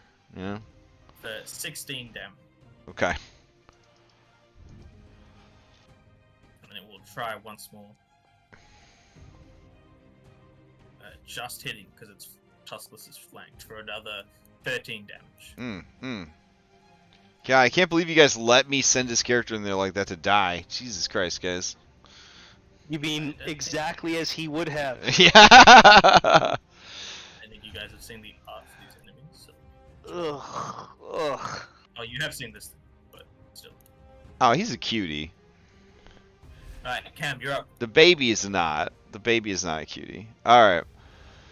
That's an ugly baby. Yeah. Seinfeld was right. So, They yeah. do exist. Oh, they definitely exist. Most babies are ugly, if we're being honest. So. Alright. Let's see. Yeah. I'm just measuring. Trying to measure. I got 35-foot speed. Oh, hell yeah. Alright. So, first we're gonna just charge in there. Wheel! I think he's got 35. Yeah, he's got 35-foot speed. Alright. He's a fast boy. And then Cam is gonna boof him like she do. She's gonna give him a boost Eidolon. Drag it onto his fucking character sheet. Alright. And then he's going to target it. And yeah. Let's see. Can Cam even see him? Yeah, she can. Alright. Do we have the... No, we don't have the mod that we could see the distance. Alright, cool. She's going to cast Protect Companion on him. And then he is going to use the last Pac-Man to swing.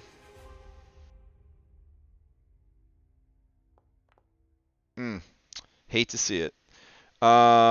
I got... It says I have 2 more hero points. I don't think that's right. I have 1 more hero point. I'll spend it to reroll that. That's fine.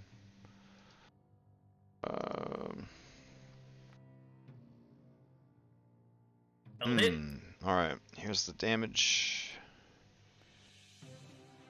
20 plus some good damage. Yeah, you do see Verso like struggles to get through the flesh of the creature, but you see the good almost like pierce through it. So you do full damage. He whispers biblical verses from the St. James Bible. And that's our turn. Alright, Valen, you're up. Alright, Val, it's going to stride.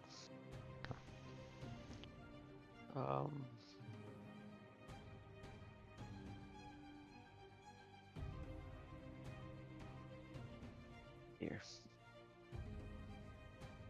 And well, actually, Val's fast enough to go just around to hopefully give Gregor a flank. Yeah, that'll be 35. And then 2 Pac-Man. Yeah, she's gonna do a wolf drag.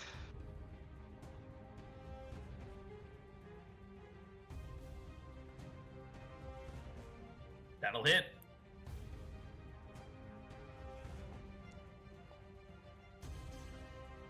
And that'll force him prone.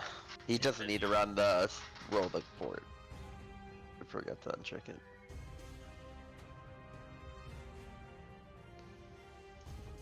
As you all see the creature just fall down to the ground as Val just drags him. Hype. That was your 3 actions. Yep. It is the creature's turn. Who will, after you trip him down, will attempt to stand up. Oh, opportunity attacks. Wait, Tesla's probably doesn't have one anymore, right? Because he... Correct. But Verso has one. And he's gonna hit him real gooder. Wait, did Tuskless use... Yeah, because baby moved, remember? Oh, that's right, yep. Look at how honest we are. Psh, that seems like it deserves a hero point. I don't know. Just throwing that out there. Anyways. Okay, here's some damage. Man, wheedling feels good, y'all. Okay, so 18 with some good damage. Yeah. So with Valor and Versa, you before this thing can even like fully raise itself off the ground, it just will fall limply back down. Which will bring us to the second fly-like creature. It will go to fly over the top of its slain companion and look towards Tuskless, Yeah, they got a hate on biting out him. once more with its mandibles. Oh, he's gonna like with his free hand, he's gonna like be like, now kids, calm down. And as he does so, you'll see the creature like bite onto Tuskless' head for 18 damage. God damn. But that will be the creature's turn. Gregor, you're up.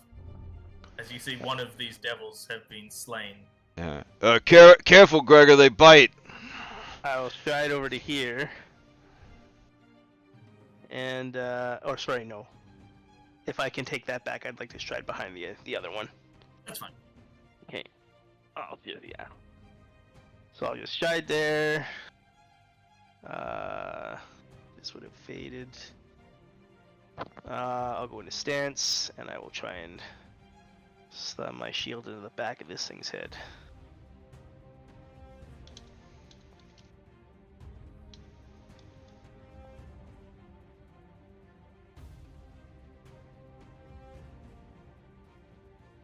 That would be 11 Similar damage. to the other devil you fought, you feel your shield isn't quite able to do as much damage.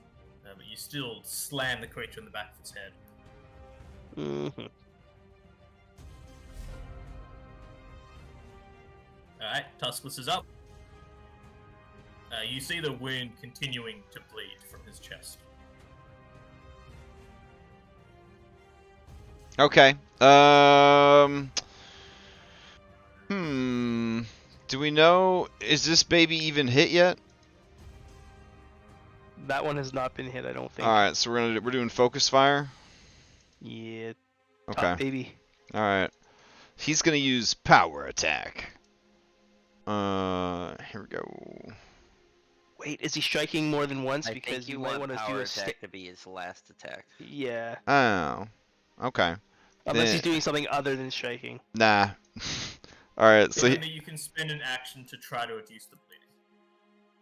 man, that's for Oh. babies. God didn't give me all these hit points so that I could. Oh shit! I had power attack checked. Oh. All right. No, because you were doing a normal attack first and power attack second. Well, I know, but I had the fucking box check, so that's why I got extra damage in there. Oh. Yeah. Just turn the toggle off and we'll reroll it. Just re-roll the damage. Okay. Nice. Okay. All right, now he's gonna. Now, if the baby's still alive, he's gonna power attack it. Baby is still alive. All right. As it's flying with a massive gash on its stomach. You see one of the wings is almost like broken as it's struggling to How keep about- itself afloat. How about now, baby? What the fuck? What baby? Jesus Christ! It never even existed. As there's just a pile of mush on the floor. Listen, y'all. If you're like Pathfinder curious, you're like, man, my favorite class in D&D is a fighter, but they just don't get any love. Well, this system is just for fighters. So come on over to the fighters only club, Pathfinder 2. All right, that's it. He spent all his actions doing 1 million damage. He bleeds all over the place. Nice. Ooh. That does not end the bleed, however. God damn it. Oh shit, his other character almost died to this bleed effect, right? Because it was so bad. Yep. Yeah, okay. Well, at least he's gonna do a lot of damage on the way out. Alright, Cam, you're up. Oh wait! Objection! He hit the thing with the axe! Does the axe critical affect this little baby? It has to be adjacent to the creature you hit. God damn it. Alright. Not adjacent to you. Alright. Sorry.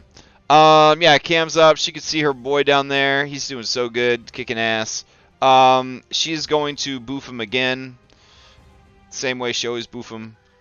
Let me see if I can make this spell Healing bird. auto cast off of here. Save me some fucking time. No? Your actor does not have the ability to cast that spell. Alright, there we go. Alright. He gets boosted. He's going to target. And then he's going to attack. And so here's the first attack. That'll be a crit. Alright.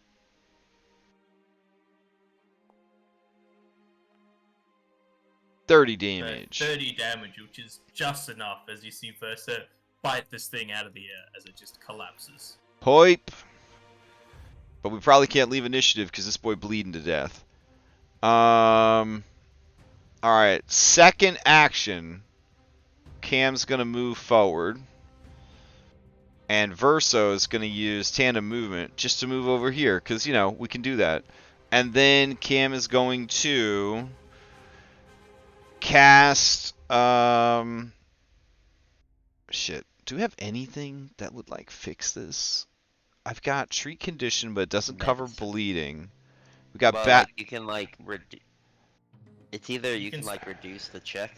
So right now it's a DC 20. I think you can succeed. Do a medicine to reduce it, right? Okay. You can spend an action to. Wait, I got it! Administer first aid! Haha! Yeah.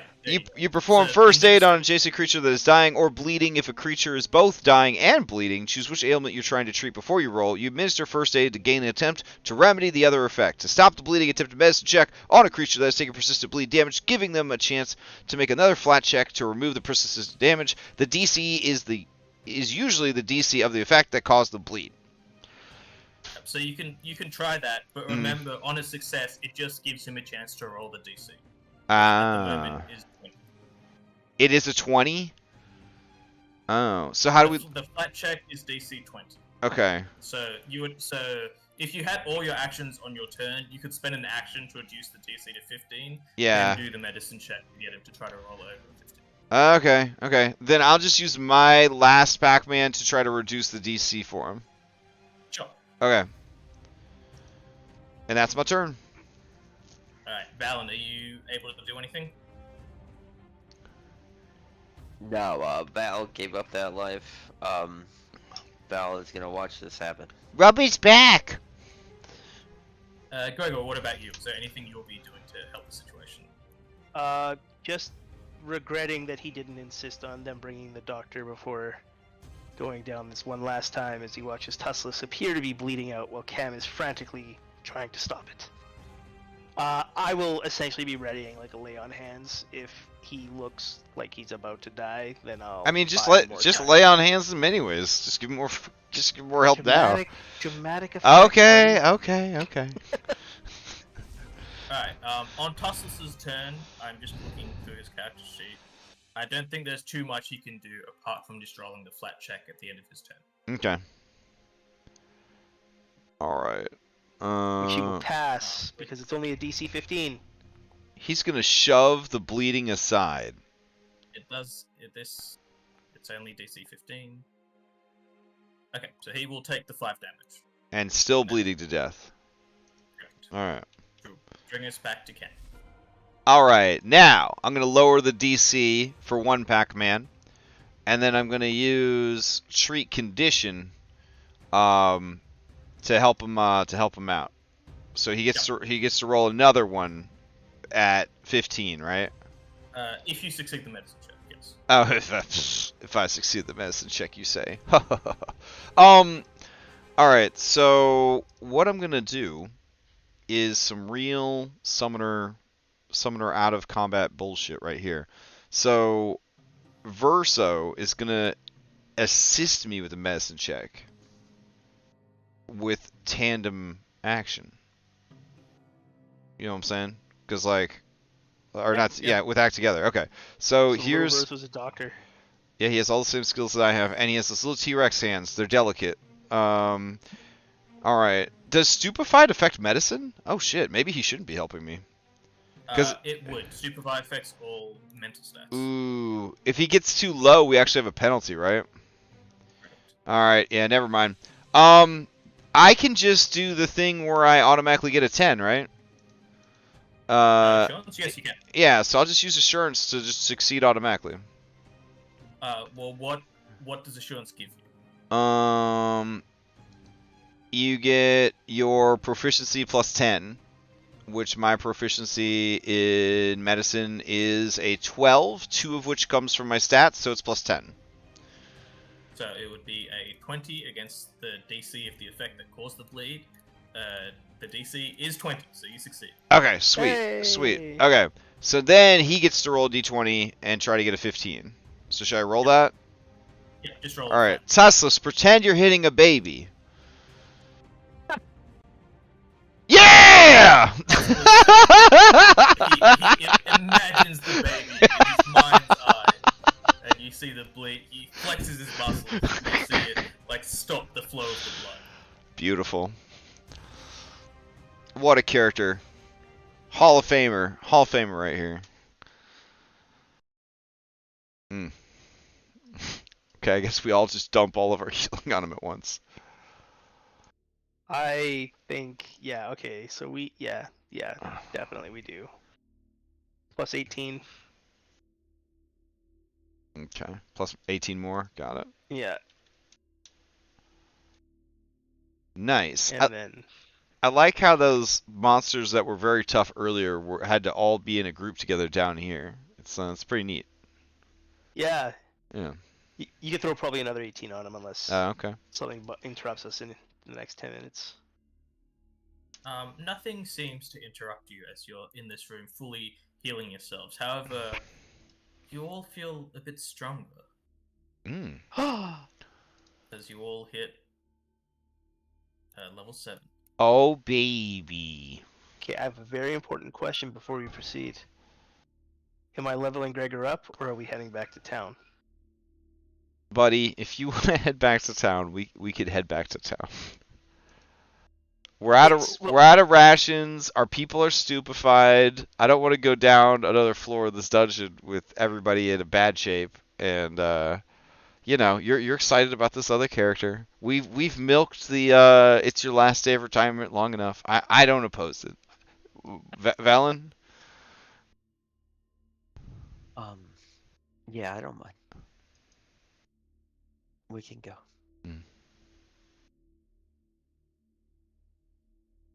All right.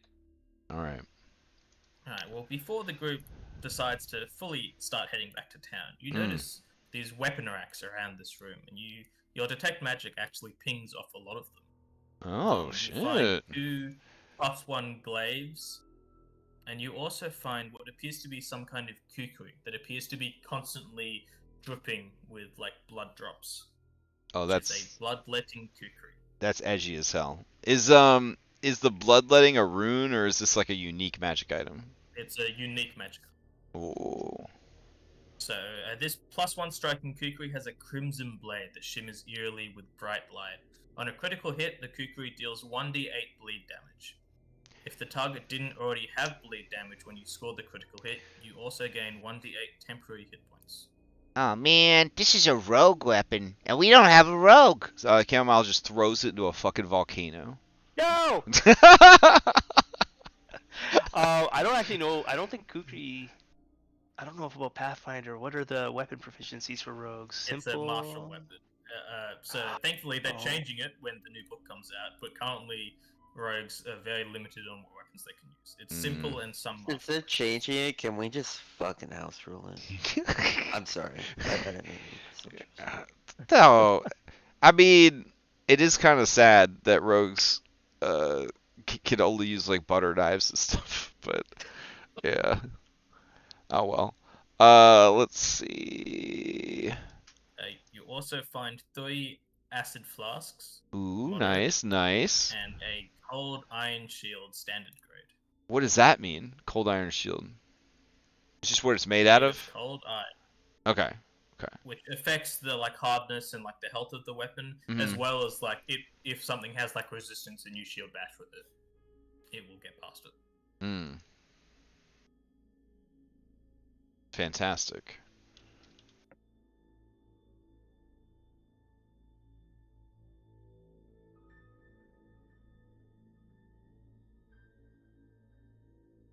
All right.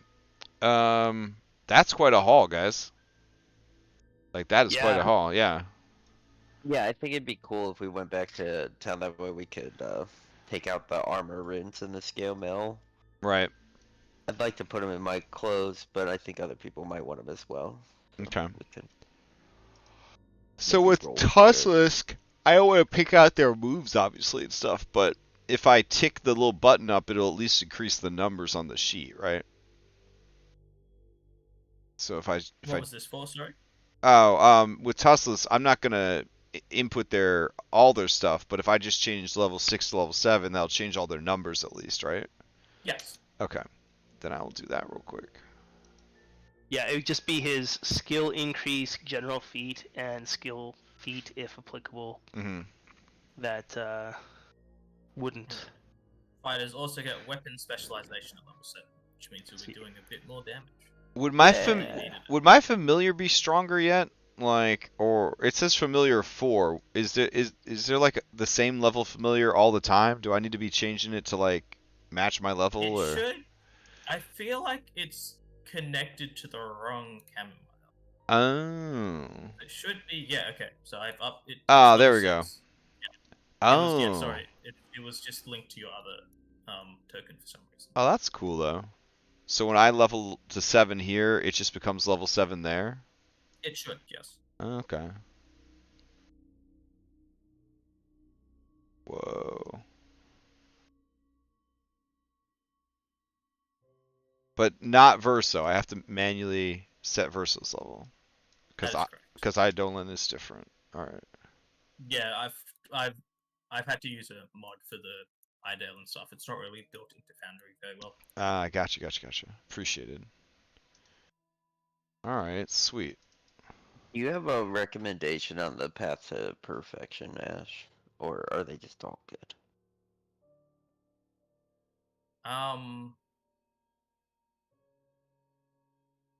I think they're all good. I would say, since you're a Dex monk, bumping up either Fortitude or Will is probably your best bet. Okay.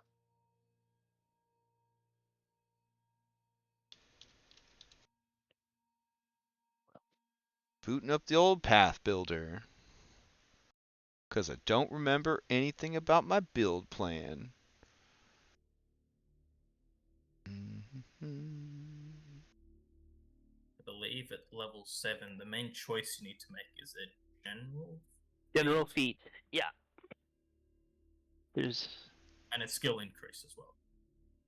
Right. Hey, so we never got your art together. I forgot because like tooth and everything. That's yeah. I know Ash has like an interim art. We've Okay. just got a placeholder art until we've got something Okay. official. Yeah. All right. And since it's not on the splash page yet, it's okay. Okay. I'll still be talking in Canadian Okay. with an Fair. old man. Good. Okay. All right. So level 7, apparently I was going to take toughness, but I think I want a feat that lets me not have a 15-foot speed. Because toughness is like very good because Verso's hit points are my hit points, but Fleet at least makes you go 20. yeah, isn't Does there? Fleet impact Verso as well? No. Oh. But toughness obviously is. Yeah. Yeah. That's a tough decision to make. Toughness is probably overall mechanically better, but Thing I'll quickly point out before I forget to mention it. Now that you're level 7, your skill increases can bump something to master. Oh damn. I kind of want to do diplomacy, guys, but hey, yeah, do it. I just feel like we haven't had to use medicine like that much, like, and now It's practically useless. It's not like we should like even worry about getting a doctor. Well, I'm just saying, like, I feel like we've pulled some good shenanigans with our diplomacy. So yeah, no, I definitely think that.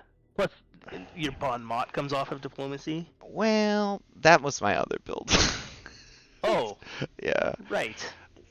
I didn't know you were gonna be a doctor. I would have done something different with my. You know what? I didn't know I was gonna be a doctor either. But the way I was looking at it is, because I didn't really feel like going cleric or anything else. Mhm. I don't think it's a negative thing to have two. Oh medics. no, it's all good. It'll speed things up for sure.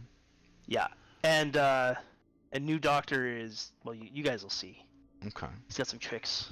Okay. So we have to take a general feat at this level. Isn't there a feat that's like carry more shit? That's got to be a thing. Hauler. I think it has a strength requirement there, but I could be wrong. I'm pretty strong. Oh, that's a good point. I got a strength of. It's a skill feat. You just need to be trained in athletics. You carry more than your frame implies. Increase your maximum and encumbered bulk limits by 2. But that would not increase your default movement speed. It would just mean you'd be able to carry slightly. Got it.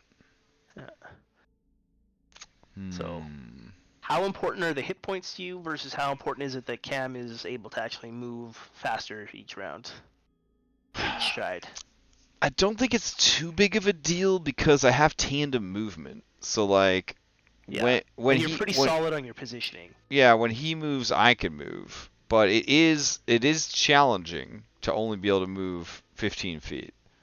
For sure. Not gonna lie, I think. Well, hold on. When's the next level we get a general feat? They're pretty sparse, aren't they? I don't know. 11. If you get another one. Yeah, so 11. you will not be getting another one. All right, hit points or movement. Gotta kind of decide. Yeah, that's a tough call. Movement. Yeah, probably just need to do the movement. It's not like a huge amount of hit points. So you can withstand more punishment than most before succumbing. Increase your max hit points by your level. So it's not that many hit points. The DC of recovery checks is equal to 9 plus your dying condition value. And by default, it's 10 plus your dying value. Yeah. So it's not huge. Yeah, I'll just take fleet. Okay. There was a ancestry feat I could have taken called like fast hooves or fleet hooves or nimble hooves. I think it's called nimble hooves. That gives you another +5. Oh, okay. Well, I mean, you do get another ancestry feat at level 9. So if you did want to take toughness now, Yeah, bro, but at level 9 I'm gonna grow wings, so so like yeah. are those wing speed based off of your base speed? Oh, well, now that you point that out, it makes them less cool. But yeah, fiendish wings. Frequency once per day. You can strain to call forth bat-like or otherwise fiendish wings from your back, similar in appearance to those of your fiendish ancestors. Once manifested, these wings remain for 10 minutes. You gain a fly speed equal to your land speed while you've manifested your wings. So take fleet at level 7 and take your infernal hoof things at level 9 and be really fast flyer Well, I can't do and the fast on your feet. I can't do the, Well, the flying hooves. I have to thing do is the hooves or the interest wings. rate. Yeah. Oh, well, you should take fleet at 7 then. so Yeah, I your should wings are definitely. faster. Yeah, I definitely need to take that. All right. Yeah. Okay. Oh wait. Fleet. Just drag it over, right? Where do feats go? In a proficiency The little section? medal image. Little diamond thingy? The metal. Oh, the medals. Okay, I see them over here. All right, fleet. Got it. Hype. Okay.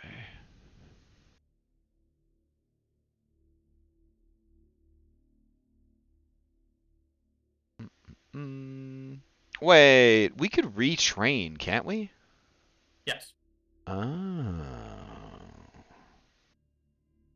Hmm.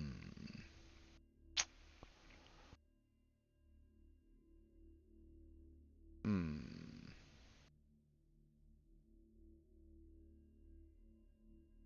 I'm looking at my sheet to see if there's anything worth retraining.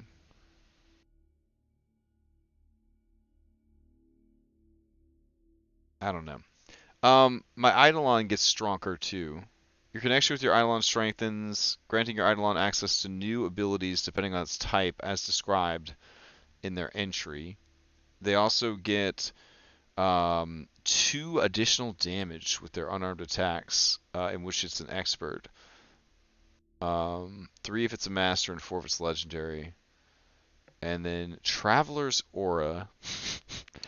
Not as cool as anything that the dragon had to offer, but your Eidolon emanates a powerful aura resembling that of an astral diva that protects creatures as they travel. The aura has the abjuration, aura, and divine traits. Your Eidolon and its allies within a 20-foot emanation are protected from severe heat and cold. And your Eidolon is never flat-footed to creatures inside the aura that are of a lower level than the Eidolon. That part's kind of cool. Your Eidolon is never flat-footed to lower-level creatures, That essentially. is really cool. Okay, that's pretty cool, that last part. I guess if we... I don't know how video gaming this dungeon is. Dom asks, can you fly with heavy armor? It says here it is Divine, Morph, Tiefling, and Transmutation. It makes no mention at all of armor restrictions. I don't think there'd be a limiting factor on it. Yeah. The Sweet. limitation is essentially your reduced movement speed. Okay. Hype. Just in case it matters, I did level Gregor up and gave him incredible initiative and mastery in athletics. Sweet. Not occultism. He needs his athletics for his new life. Damn. Okay. For all the yoga he's gonna be doing. Yep. Yeah. Alright. Alright, Valen, did you need a hand leveling up anything?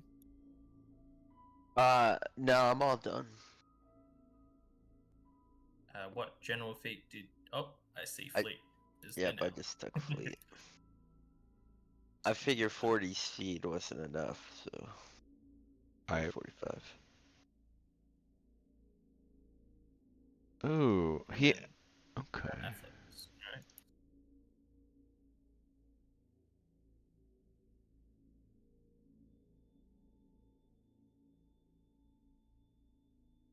Alright. After you've all leveled up, is the plan to head back to town? I would vote yes. Yeah. Yeah, I'm fine with that. Alright, in which case I will grab the group. You guys would you guys just go back up to the floor with the exit to the fishery, or would you exit a different way? I think fishery sounds good. Yeah.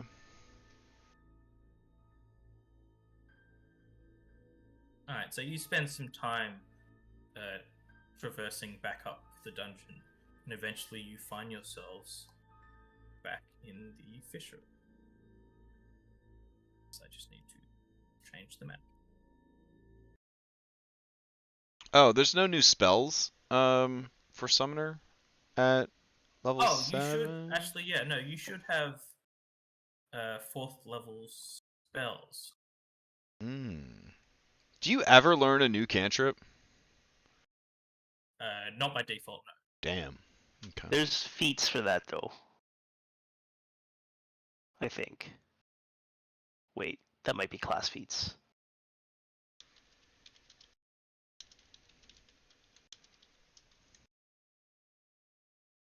Okay.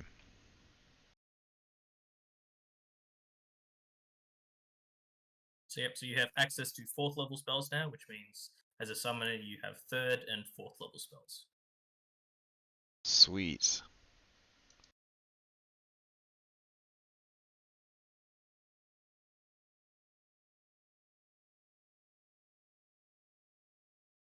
So I lose my 2nd level spells, but now I have 4th level spells?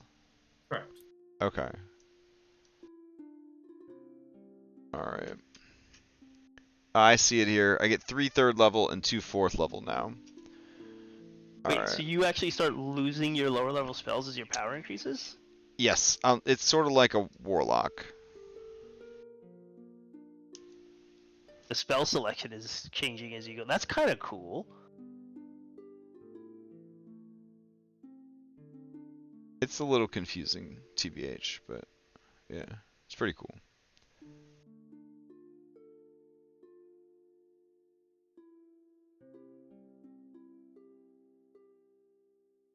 Oh, So, yeah, right, so right. you can either learn new spells replacing the ones you had at 2nd level, or you can just put those as your new spells. Got it.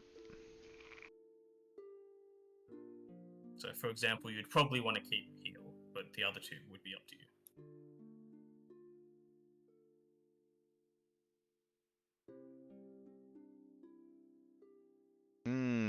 I see what's happened here. Okay.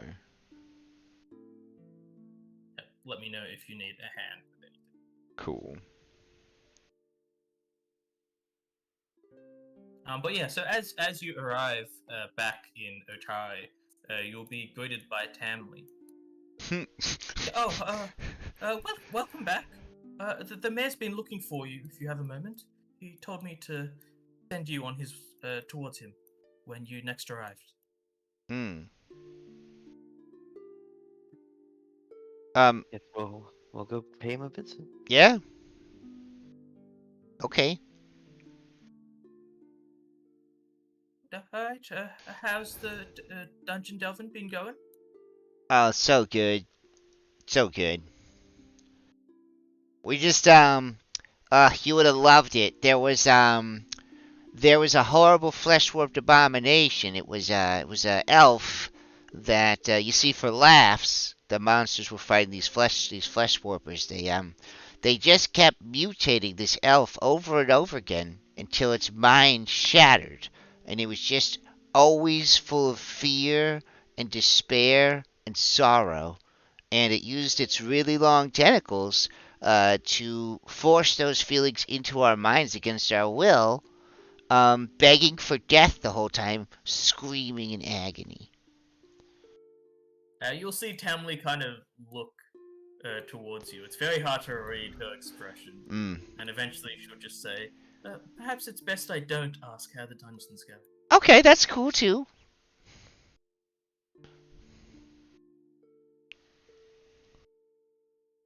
And you'll see her kind of awkwardly shuffling as the group kind of just stays in the fishery. Okay. Do you guys have a we should- minute to fill out this Yelp review on my spell list? So, like, let me run some of these past you. Stabilize. Basically, you don't have to worry about dying. We've only used it once, but it did save somebody's life. Mm. Guidance. Guidance is, I okay. think, been pretty crouch. Message. Only used it a couple times. Shield. I never remember to use it. Because generally, by the time monsters get to me, I'm just ready to die. Well, and shield is an active cast that gives you a reaction. It's not a reaction itself. Right, yeah, you have to have the foresight to get it up. Yeah. Yeah, I think perhaps maybe shield could be substituted. Well, it says you raise a magical shield force. This counts as using the raise a shield action. So yeah, you do have to do it on your turn. But it only gives you a +1 circumstance bonus, blah, blah, blah. And then you can use a shield block for it, blah, blah, blah. I don't know. And then it gets heightened as I go up in level, I guess. Yeah, and when you, like, if you're about to get attacked, like, let's say it's your turn, an enemy has closed the distance to you. Yeah, that's the main reason I have it. Yeah, so it's situational. Like, it's, like, not, maybe don't get rid of it unless you want another spell and need the slot. Protect Companion. I think I should probably keep it. It doesn't seem to matter because generally things hit Verso so high that like a +1 just never seems to make a difference. But maybe it's stopping the critical hits. I don't think that you're like using it to its full effectiveness. So since you never use a reaction that it gives you. What? Wait, life block has a reaction? Life block reaction after using the reaction the spell ends. Reduce the triggering damage by 10, but I lose 5 hit points. Even if it reduces damage to 0. Yeah, so that would like just make you take 5 less damage every time it gets hit. Yeah, but I try to hold on to my reactions in case I get opportunity attacks. Oh, do you and Verso have separate reactions? Or the same? They share one reaction together. Oh. Yeah. Yeah, well, if you have the opportunity attack, then that's probably not worth it. Yeah. Okay. I mean, plus AC is like nothing to scoff at. We've used Sanctuary once, and everything was like, that's funny. Because the things that you want to use Sanctuary on aren't going to fail their saving throw against Sanctuary. Yeah, unless you luck out and they roll that 1. Yeah. It seems just like DPS checking them is better than trying to Sanctuary them. Like, it's such a long shot that you're actually going to succeed. Okay, so consider Sanctuary on the block. Okay. Summoner's Precaution, I don't feel like that's up for debate. That's the one that if... That's the friend pull? Well, no, that's the one, again, that's my previous build. This is the one, if Versus was to die, I can be like, aka if I was to die. Oh, sever connection. Yeah, I can, yeah, which is another thing that I try to hold on to reactions for, but. Yeah, that's like the hardcore potion that stops you from dying. Right. Get rid of that. Alright, so Dispel Magic seems like pretty good, but. Yeah, I think that'll be clutch. When it's needed, do you really need it? I think you gotta keep that. Okay, Wall of Virtue. I know Velen's a fan. I feel like. Useful. I feel like it's actually been kind of useful, but it's also been kind of a mess. So I think it being able to like try and counteract darkness is pretty good. Right. Yeah, and it's possible because you heighten automatically your spells. Right. I don't know if that helps it with the dispel part, but unless there's like a superior just version you can select from. You automatically heighten cantrips. You don't automatically heighten all spells. Oh. I can freely heighten them though. Yes, so you can choose to spend a higher level spell slot, but just to clarify, it's not like okay. if you cast it at a low level. I'm like a 5e caster, like so. Yeah. Okay. I don't have to memorize spells at certain levels. I just have spells and I can cast them at different levels. With the slots that you have available. Yeah. That's cool. Okay. Okay. I put Wall of Virtue as like a keep unless you have a different spell that you want to take and don't have room even after getting rid of Sanctuary. Got it. Okay, cool. I'm gonna mute for a little bit while I figure that out. One thing I will kind of suggest with your spell list, using wands to kind of supplement. Not that like there might not be someone who's like currently selling the one that you would want, but you would be able to talk around and try to like source it.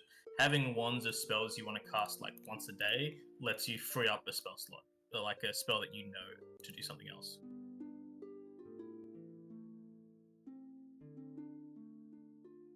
Do wands recover charges in Pathfinder? Yeah, it's just you can cast a wand once a day for free. Oh, okay. Also, like getting like a wand to dispel magic would be useful. We need the wand. We need the big wand one that I makes would your suggest- speed go up. The big one I would suggest is a wand of summon's precaution. Oh, that's a great idea. But you have to Okay. have it in hand when you need it, right? Well, no, you just cast the spell and you have access to the reaction. Yeah, Summer's Precaution is like an all-day. It's an all-day thing. Oh, God, Yeah. yeah.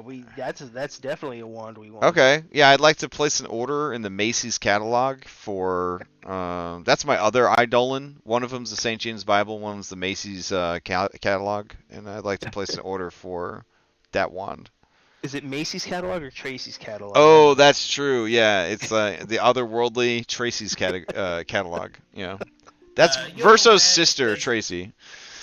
If there's items you can't find in Otari, Galentine's Deliveries, which is up to the north of Otari, does like deliveries from Absalon.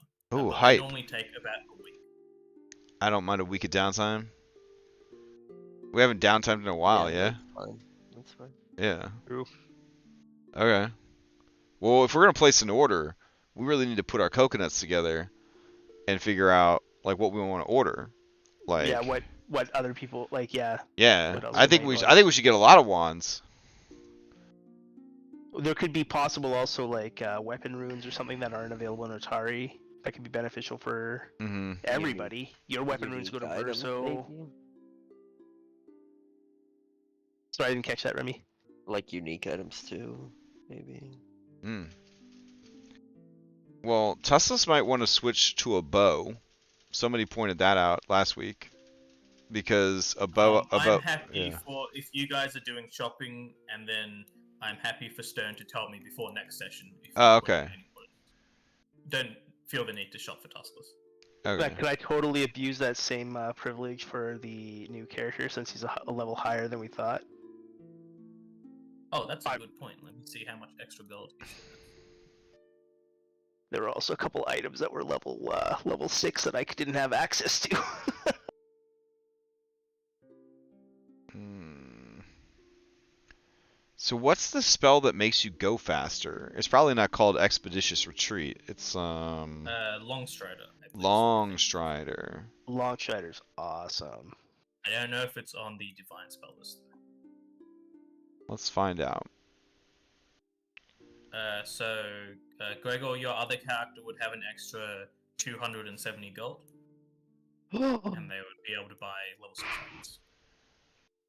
So I don't know if you want to redo all your items or just buy some extra stuff. It's up to you. I think I still had something like 30 some odd gold unused. Could we just call it even and make my leather armor +1 glamored? Let me figure out the cost on that. Damn it. Yeah, I can't remember. I think glamored was like 100 and... Oh no, but the +1 is going to be high with the armor, isn't it? It's higher than...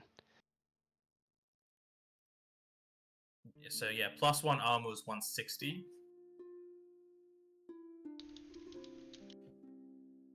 And then glamored is... for the sake of it, yeah, I'll allow that. I'll update it to a +1 glamored. Thank you. That way I can just always look like I'm sharply in a suit, even though I'm battle ready. Alright, done. Wicked.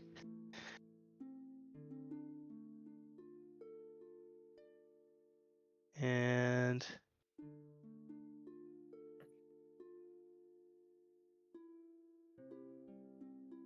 Oh, also, one thing I'll point out is that I just need to configure ownership, but some of these shops have newer versions.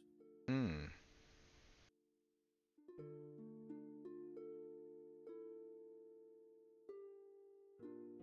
All right. Given that like the dungeon we're in cares about the 9 alignments, and good damage has actually been kind of kicking ass. Maybe I should retrain message cantrip to be divine lance. Then I might actually have some cantrip support, Yeah, actually, right? yeah, having an attack cantrip and divine lance is arranged. Yeah, it's 30 feet. It's 30 feet. Yeah, it's better than the nothing that we're currently rocking with. Yeah. I make a ranged attack roll against the target's AC. On a hit, they take the chosen alignment damage type equal to 1d4 plus my spellcasting ability modifier. Double on a critical hit. And then it is heightened by an extra d4. So it'd be a D4 plus your charisma. 4d4 plus your charisma. Nice. Oh, I mean, that sounds good to me. Place my order and then spend the week retraining? Is that how that works? Yeah. Okay. Alright. And it's 1 week per spell that you want to retrain, or is it like... Look up retraining spells, because that's Okay. a system I'm familiar with. Because if I'm going to get a Wand of Summoner's Precaution, then I would definitely learn a different spell. But I think when I level up, I can drop a spell to learn a new spell, so I don't have to retrain those as a Correct. summoner? Your Okay. leveled spells, so essentially, Okay.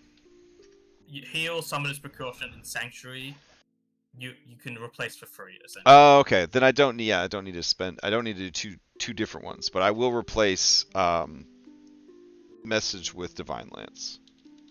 Yep. Okay. Okay.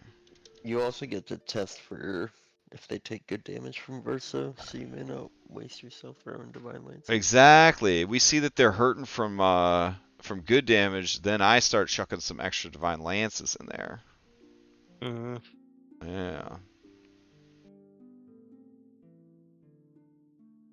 Okay. Neat. If we're doing a few days of Pew. downtime, then we definitely have time to like transfer runes. But I think there was a cost associated. But the resilient thing, Val. Yeah, transferring runes is 10% of the rune you're trying to transfer. Right. For some reason, the +1 resilient scale mail's value is listed as 4 GP in our thing, and I think that might not be right. Oh, really? Hold on. Let me look at that. It's only 4 silver to move it over, guys. Oh, that is very strange. Why does it say that? I don't know, but if we start a new campaign, I'm definitely going to start my level 1 character with some +1 resilient scale mail. Definitely. Yeah, it's counting it as a level 0 item as well. I'm very confused. Oh my god. Regardless, I'll figure out the cost of that. So there's a spell called, I don't know how to pronounce it because it's German. Schadenfreude. So yeah, I'm not going to butcher it. Yeah, basically it's a reaction spell. You critically fail a saving throw against the foe's effect. And they're within 30 feet of you. They have to make a will save because you like overreact to failing, and then it can like distract them because they're filled with exaltation at how good they did. Who even thinks up these spells? Like, that's wild. Yeah, because that word essentially means taking pleasure in the misfortune of others, right? Yeah. And if they critically fail, they are lost in their amusement, stupefied 2 for 1 round, and stunned 1 by how happy they are. It's fantastic. That's totally them taking a minute to be like, I like it. meanwhile their friends are like, dude, we're still fighting. Alright, so I have updated the cost of the resilient scale mail. It is 504 gold. All right. And does it differentiate the when you transfer your rune? Like, is it just we do like 50 gold for silver, or is there like do you actually break down the resilient rune costs 300, for example? Yeah, you look at the cost of the rune rather than Oh, okay. Let me item so the resilient rune is 340 gold, and the armor potency is 160 gold. So if you wanted to transfer over both, it would be 50 gold, because it's 10% of 500.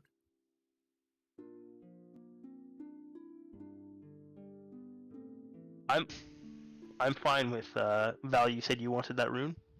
Yeah, I mean, I think we could all use it though. So if we want to like roll to see who gets it, or whatever you guys want to do, I'm fine. I Do don't. we want to do like a roll for like on Tesla's behalf, like flip a coin essentially Yeah. between Val and Tesla's? Yeah, I mean, yeah, he gets it just as much as I do. All right.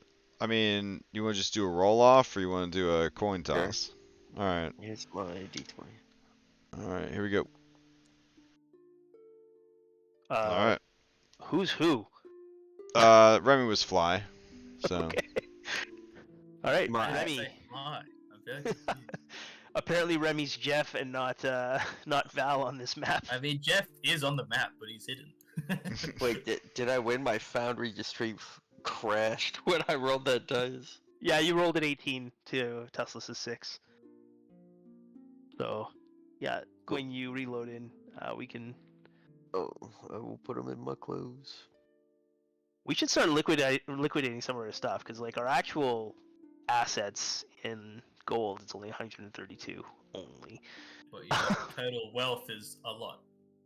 A heck of a lot more. Selling all your stuff, yeah. Yeah, I'm sorry. I'm in recovery mode for Celebrate America. I normally move all the stuff over, but I just don't have it in me. No, It's it's, okay. it's all good. You guys can take some time to decide what you want to sell, what you want to keep. It's a lot of items to go through. Oh shit. But I think the main thing we're doing is Valen is getting the Resilient Rune from the armor, which would cost 34 gold to transfer it over. And then Chamomile is placing a order for Summoner's Precaution 1. Okay, so hear me out, guys. While we're spending money, there's a spell called Instant Armor. If I had a wand of Instant Armor, I could spend 10 minutes tapping my armor with the wand in the morning, and then for the next 24 hours, I get basically Tony Stark's Iron Man. I get this move called Armor Up for one Pac-Man. I snap my fingers, armor immediately appears on my body. So I could walk around my normal fucking speed, and then when shit get crazy, I can like spend one action to get my armor. I mean, seems pretty good. I absolutely adore the style part of it. Yeah. And it would definitely help in situations where we are in combat style movement, but not necessarily in combat. Like if we're doing it, like trying to escape or something like that, because that's when like. Well, it's Oh, it's certainly risky, right? Because Does that go away with an action as well? Or does it, no. like... Oh. Yeah, 'Cause, once you use the action to resummon the armor, the spell ends, and then you're stuck in the armor until you send it away again. But it would keep me out of armor until I needed it, sort of thing. But it is risky because if a monster gets to drop on me and beats me in initiative, it would just completely eviscerate me because I wouldn't have any armor on. Yeah, and generally by the time initiative starts. Yeah. All right. Yeah. Never mind. Yeah.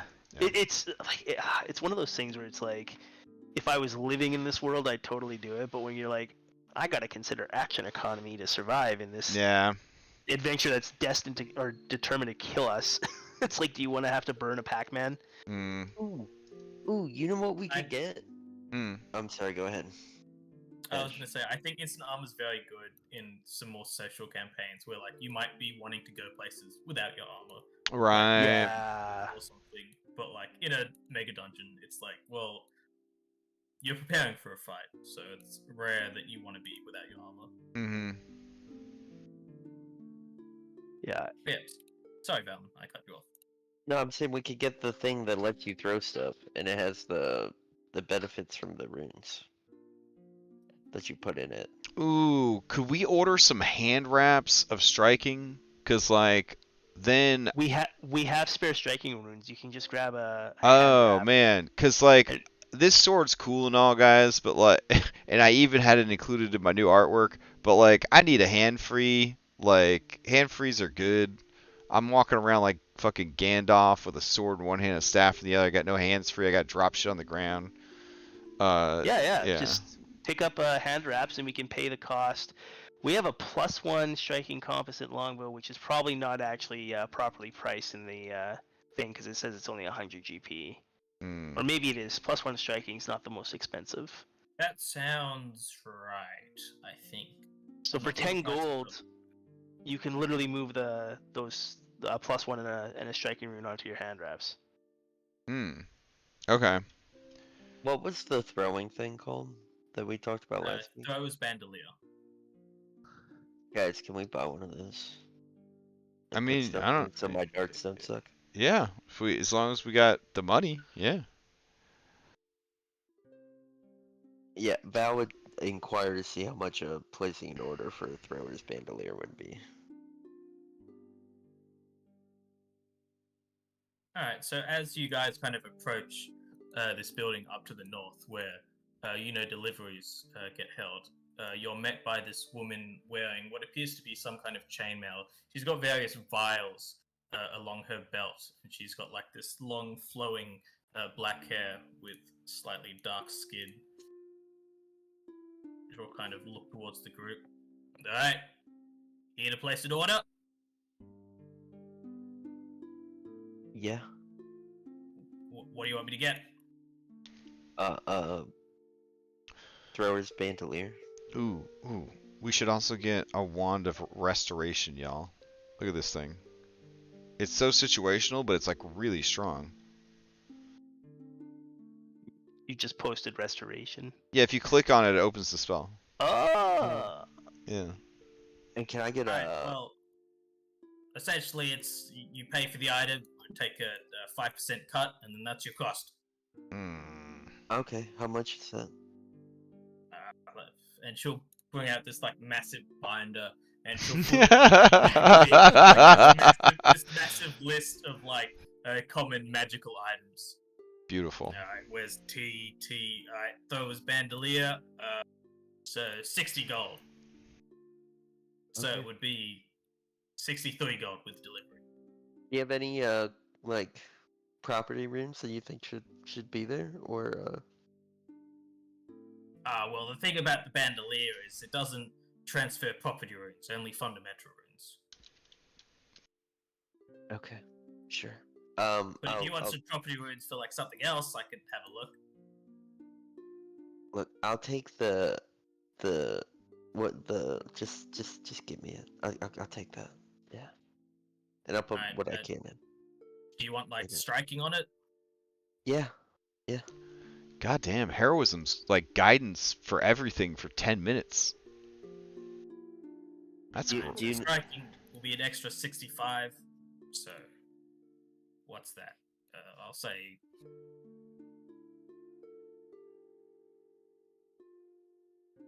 And then an extra 3.25 for delivery. Oh, look, just tell me how much. Tell me everything you want to get, and I'll add the delivery on at Look, the end. You seem like very nice and amenable. Why don't we just like write up a list for you, and then we can Yeah. That sounds good. Okay. All right, we'll work on that, and we'll be back. Look at this. Look at this spell, y'all. Heroism. You get a +1 to attack rolls, perception checks, saving throws, and skill checks for 10 minutes. Like, that's pretty good. Nobody has to worry about saving throws or making attack rolls. You just get the effect. That's like my goal when I'm looking at magic. I'm like, does it just do what I need it to fucking do without like too many dice rolls? Like, I want to get my money's worth. You know what I'm saying? When I don't have a lot of spell slots, so like, Ooh, can you get haste tip? I don't believe that is a divine spell. It's yeah. Mm. So picture, all right, when you're thinking about magic, think to yourself, is this a good spell? It's not on the divine spell list. So that's yeah, it's one of the quantifiers. Does it not heal you or get rid of statuses? It's Yeah. not on the fun spell.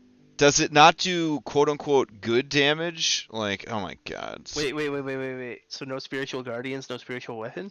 There is spiritual weapon, it's terrible. Oh. Not terrible. Listen, after 10 years of 5th edition D&D, you can't show me this bullshit spiritual weapon spell. Okay, no, the thing is like, you have stuff to do, okay? Yeah. Most spellcasters, they cast a spell for 2 actions, and then they're like, oh, I guess I'll move when I don't really have to. Spiritual weapon, it just gives you something to do with your last action. Oh. Like guidance, kind of. I got plenty to do. I have You've got plenty to do. I have a very robust that action economy. did not have plenty to do. Gregor is going to remove some treasures from his pack Ooh. and some Airwalk. potions. And that horn of fog or whatever it was, the horn of something or other, and he's going to make sure it goes back into the party loot. And he's going to just kind of nod at everyone and head back to his little hut home or whatever. I don't know where he's actually where he lives in the town, but we'll say in this little quarter.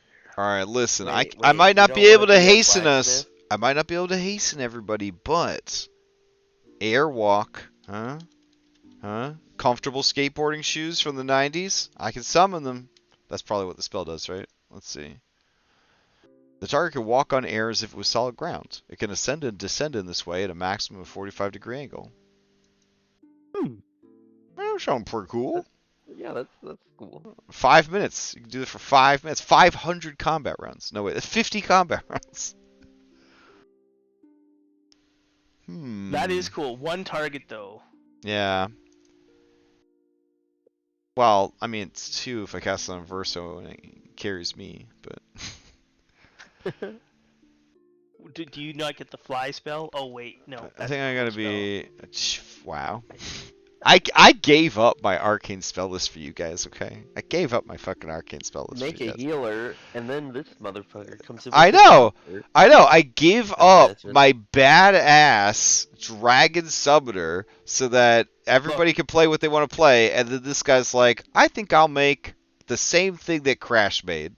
It's like, oh, that's cool. I was very open about what my backup character would be. I just said I wasn't turning Gregor into that. Look, I'm just saying, your backup character has been a wizard Oh, yeah.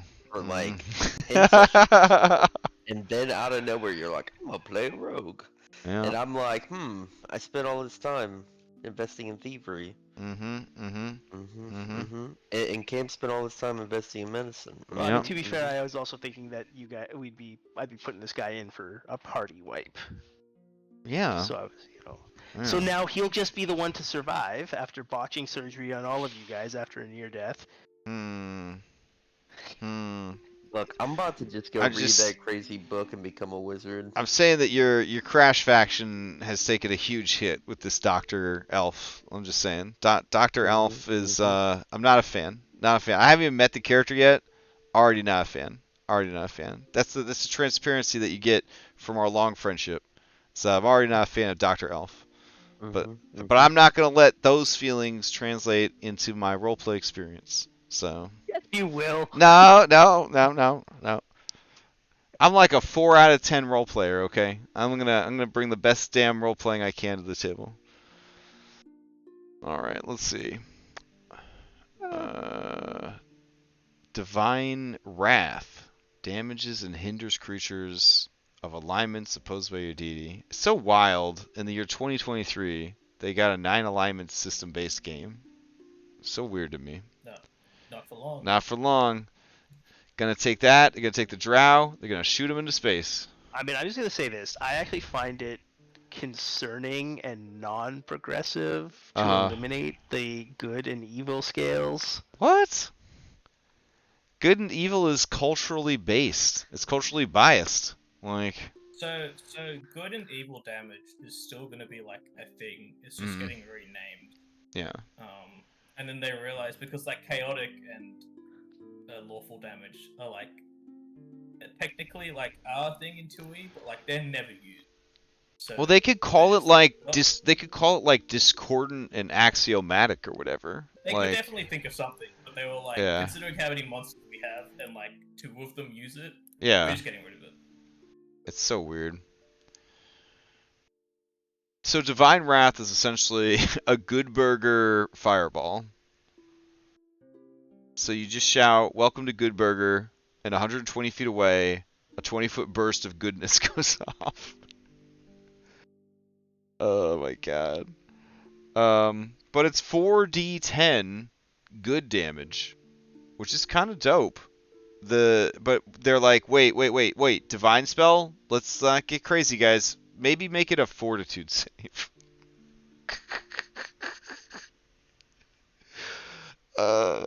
It's already like so situational that it's like it's only doing good damage, and then they're like, but maybe fort saves. It's like, okay, cool. But it's not normal saves. So if they get a crit success, they're unaffected. Success, they take half damage. But if they fail, full damage and sickened 1. Critical fail, full damage and sickened 2. And while sickened, slowed 1. It's actually kind of cool. That's pretty good. Yeah, Divine And Wrath. Doing good damage is also like, it's right. You're right. It's like sometimes it doesn't affect enemies, but most of the time you're a party full of good characters, so you don't even have friendly fire. Unlike a fireball, where it's like you gotta possibly try not to hit your allies. That actually sounds kind of fun. Like that last fight we had, where it was like a room full of devils. I mean, that would have been dope to drop like 4d10 damage in there. That's gonna sicken them and everything else. If we had a big room full of bad guys like that, that's good stuff. And this dungeon does seem to be... We're at a point in the dungeon where it is kind of recycling a lot of the monsters from earlier, which is good, because I feel like we're being rewarded for remembering stuff about the monsters.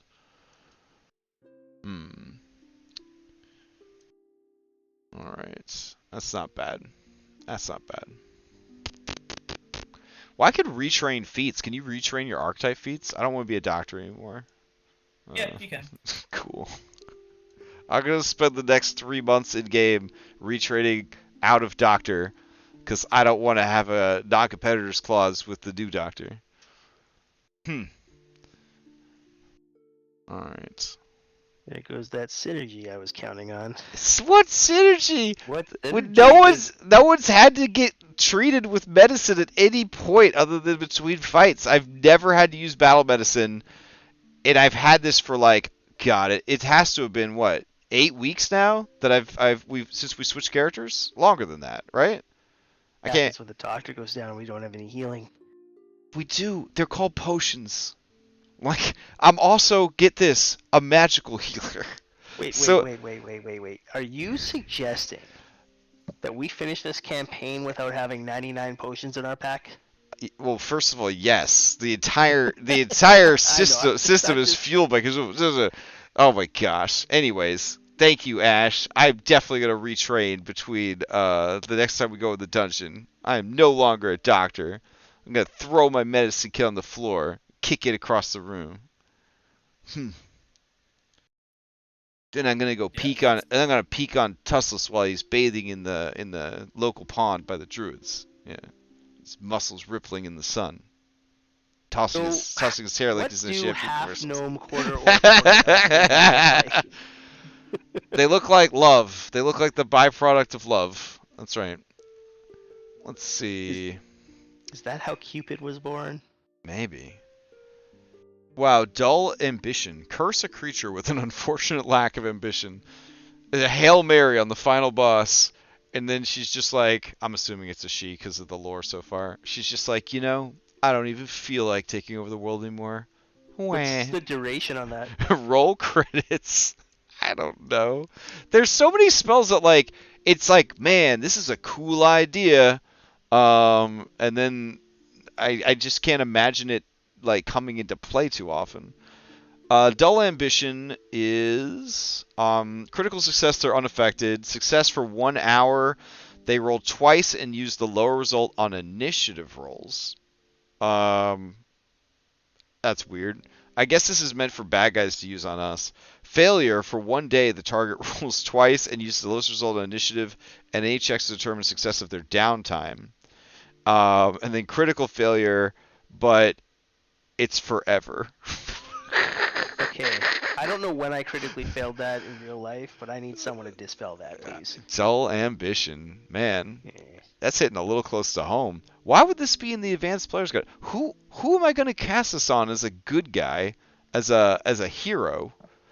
Okay. Am I going to follow up on the bad guy and be like, I let you live so that you could live an uninspired, dull life? Imagine like a town-based campaign where maybe you have like a rival that is running a shop or something that is Yeah. the one you're doing, or There's- I could see so many. There's campaigns like that where you play as merchants and shit? I mean, I mean, not pre-written, but you definitely could. Oh, man. yeah, like Okay. do a homebrew.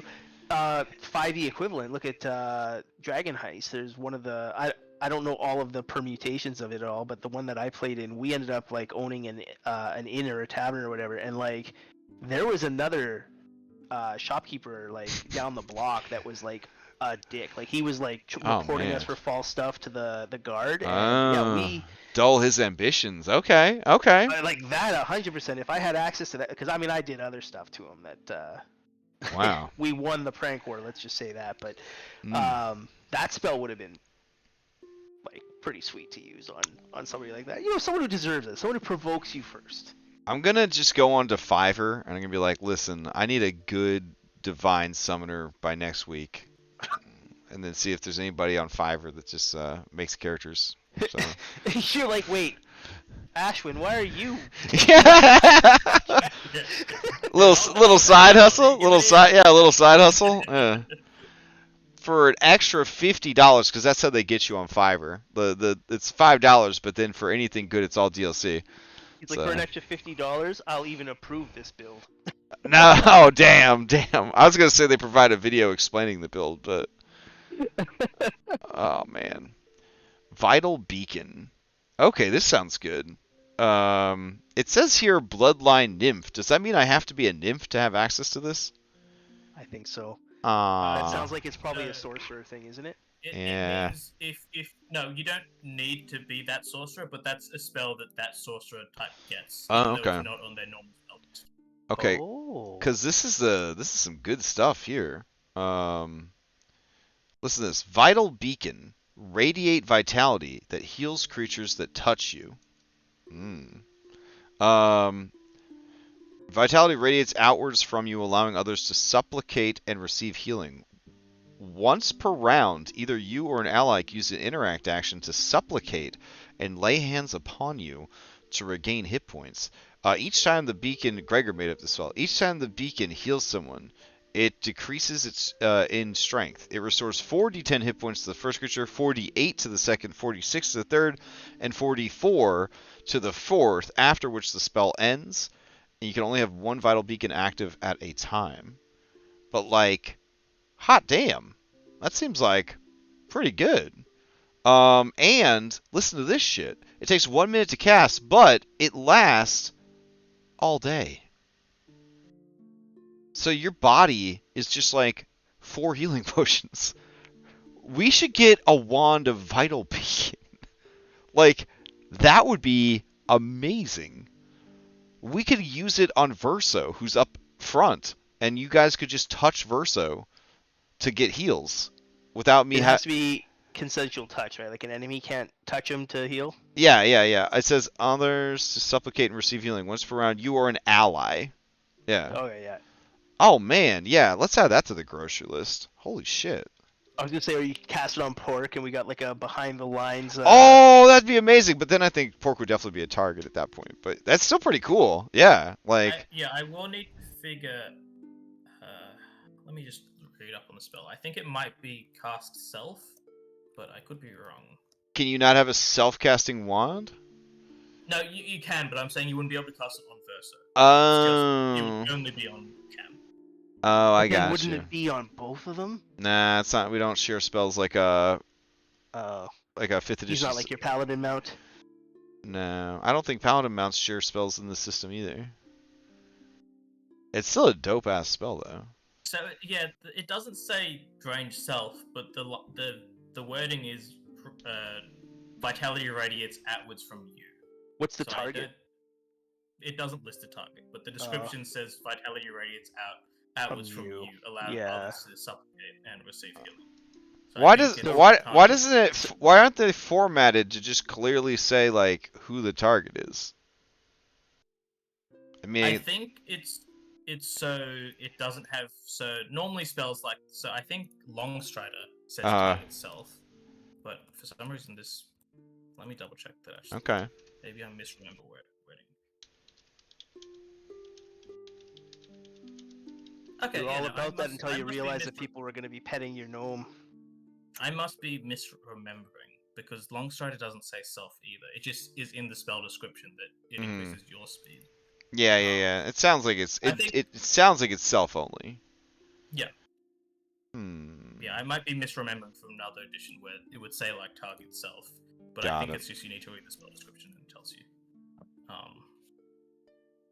But I will throw a wand of that in the. Oh, they got talking corpse. It's like speak with dead, but you got it off wish. So.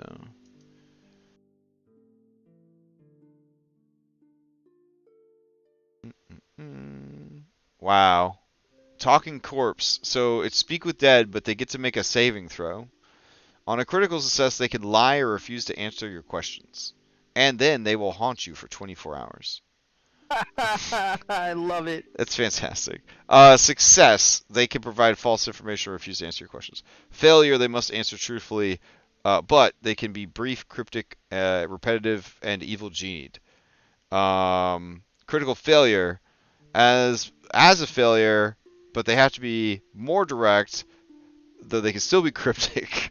And if they try to lie to you or mislead you, it's a -2 penalty. Damn. I like that. Can it be recast on the same target after? It doesn't say that it can't. Which is So awesome. if anyone has previously cast the spell on the corpse in the last week, Oh, the spell there it automatically is. fails. Yeah, there it Oh. is. It's So you can tucked do it into once that a first week on the category. same- Yeah. Because I love the idea. That's the type of spell where like Carry their all skull cards on the around. table. If I was DMing, I'd be like, oh yeah, no, okay, well, let me roll the dice here behind the screen. Oh, he got a critical success, and I would just have fun haunting the PCs for a day, Yeah. just because it's hilarious. That's why you carry bag of heads everywhere, in case you need them. Let's see. I think you need a specific head, isn't it? Still like they only know what they knew in life, kind of thing. Oh wait, look at this globe of invulnerability.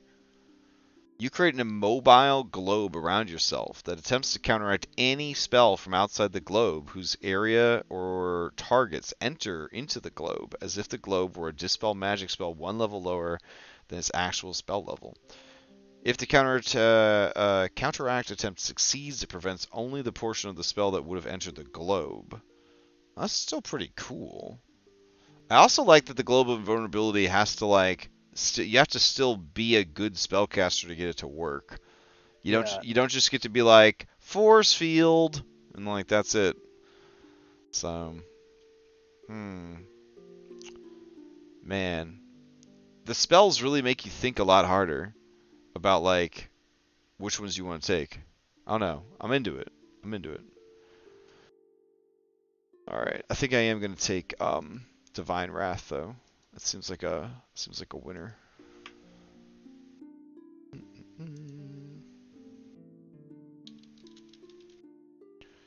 So we pretty much just burned up the rest of the session leveling up. That's fine. Leveling up and deciding what to buy and what spells to do.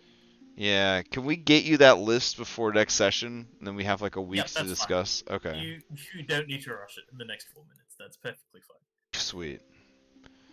Okay.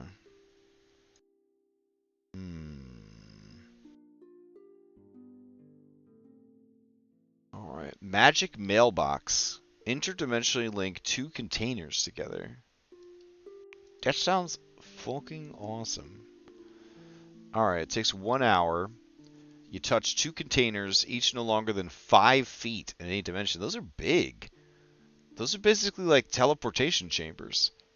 Duration until your next. It lasts until your next daily preparation.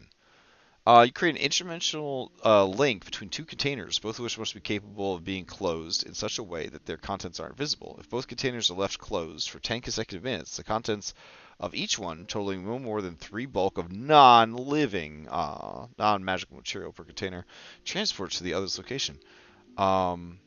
Is there a distance? Wasn't No. it like the entire plane? Yeah. But I guess the distance you can travel in a day. Yeah, that's true. That's true. That's true. That's kind of cool. Imagine the poor wizard who was crafting that, who like tested it on their little pork, and then found out that the matter that came out the other side was non-living. That would be so sad. I too have seen Jeff Goldblum's The Fly, so too. It's great. It's a great movie. It's a great movie. It's on Max right now. It's not just HBO, folks. Hashtag not sponsored. So, let's see. We're giving some suggestions. Nobody on Netflix. Yeah.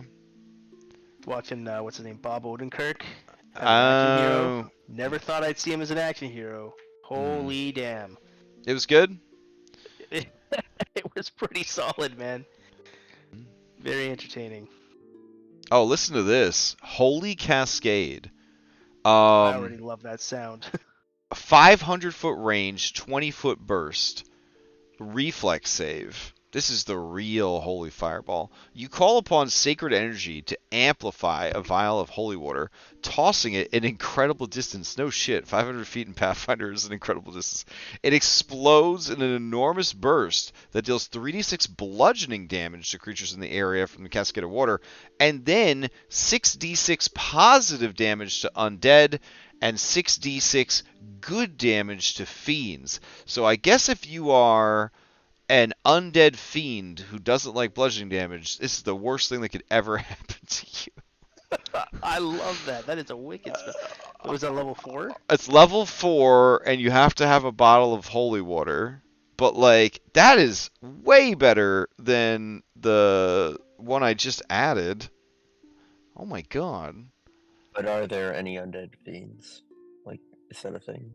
I don't know. I know that we have undeads and Yeah. fiends like humping each other in every other battle, so like this is like really good coverage, right? Like it's got everything. Yeah.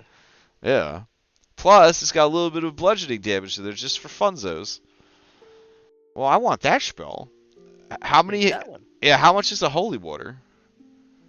I'd have to have a That's a bunch of good holy. question. Yeah, I'd have to have a bunch of holy waters on me.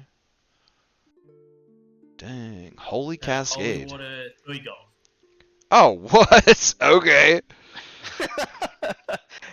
Oh man, I'm used to them. Cam's just got like 6 canteens filled with holy water. I'm used to them Barovian prices for holy water. God damn. All right. Dang. Okay, there's actually some. If you really dig deep, there's some pretty good divine spells here. None of them Yeah, allow me to it's definitely- polymorph into a fucking ooze. That's what Chamomile was gonna take as her 4th level spell. Polymorph ooze. You get to turn yourself into a gelatinous cube. I was so excited. Oh well. So Yeah, while it is true the divine spell list is like, yeah, it's a little bit worse than the others. Like, Yeah. it's still not a bad spell list. It is fun to like joke about like divine spell list is trash, but like it's still like a good spell list. It's There's like a lot of it's good like the stuff. 5e ranger of spell lists. I don't know. Damn. before we wrap up for the day, let's just remember that when we start next session, we still have to talk to the mayor Uh-huh. on like this day. Oh Because my we're, like- god. I can make my own hot spring? This. Alright, Soothing Spring.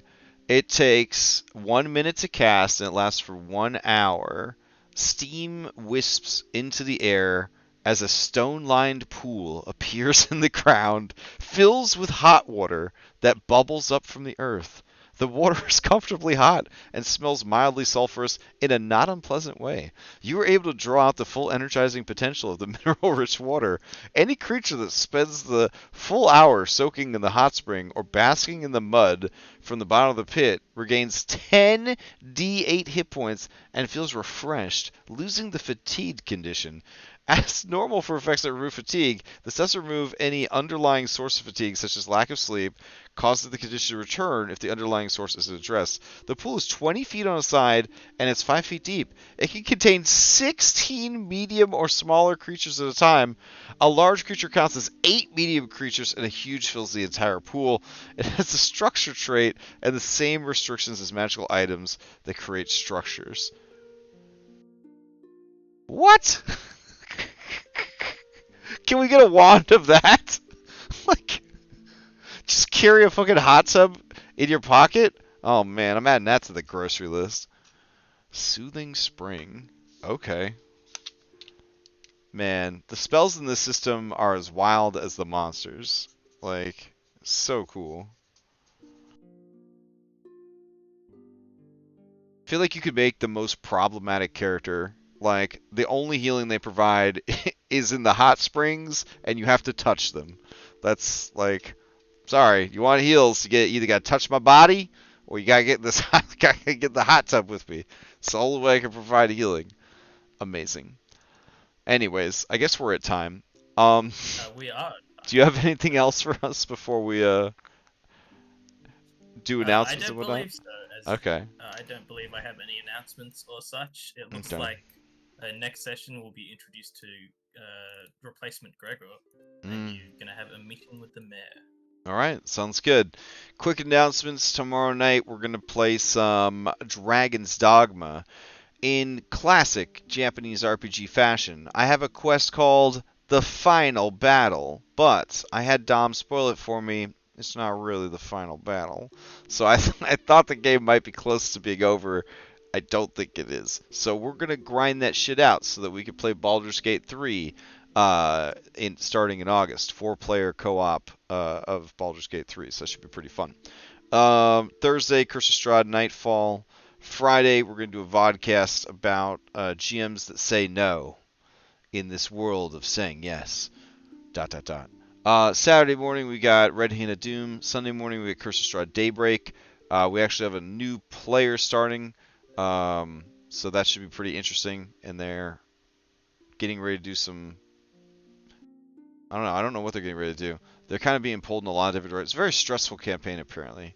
Sunday night, we're going to play Mythic Odyssey. Monday, we're going to prep some more Outlaws of Alkenstar. Tuesday, we'll be back here.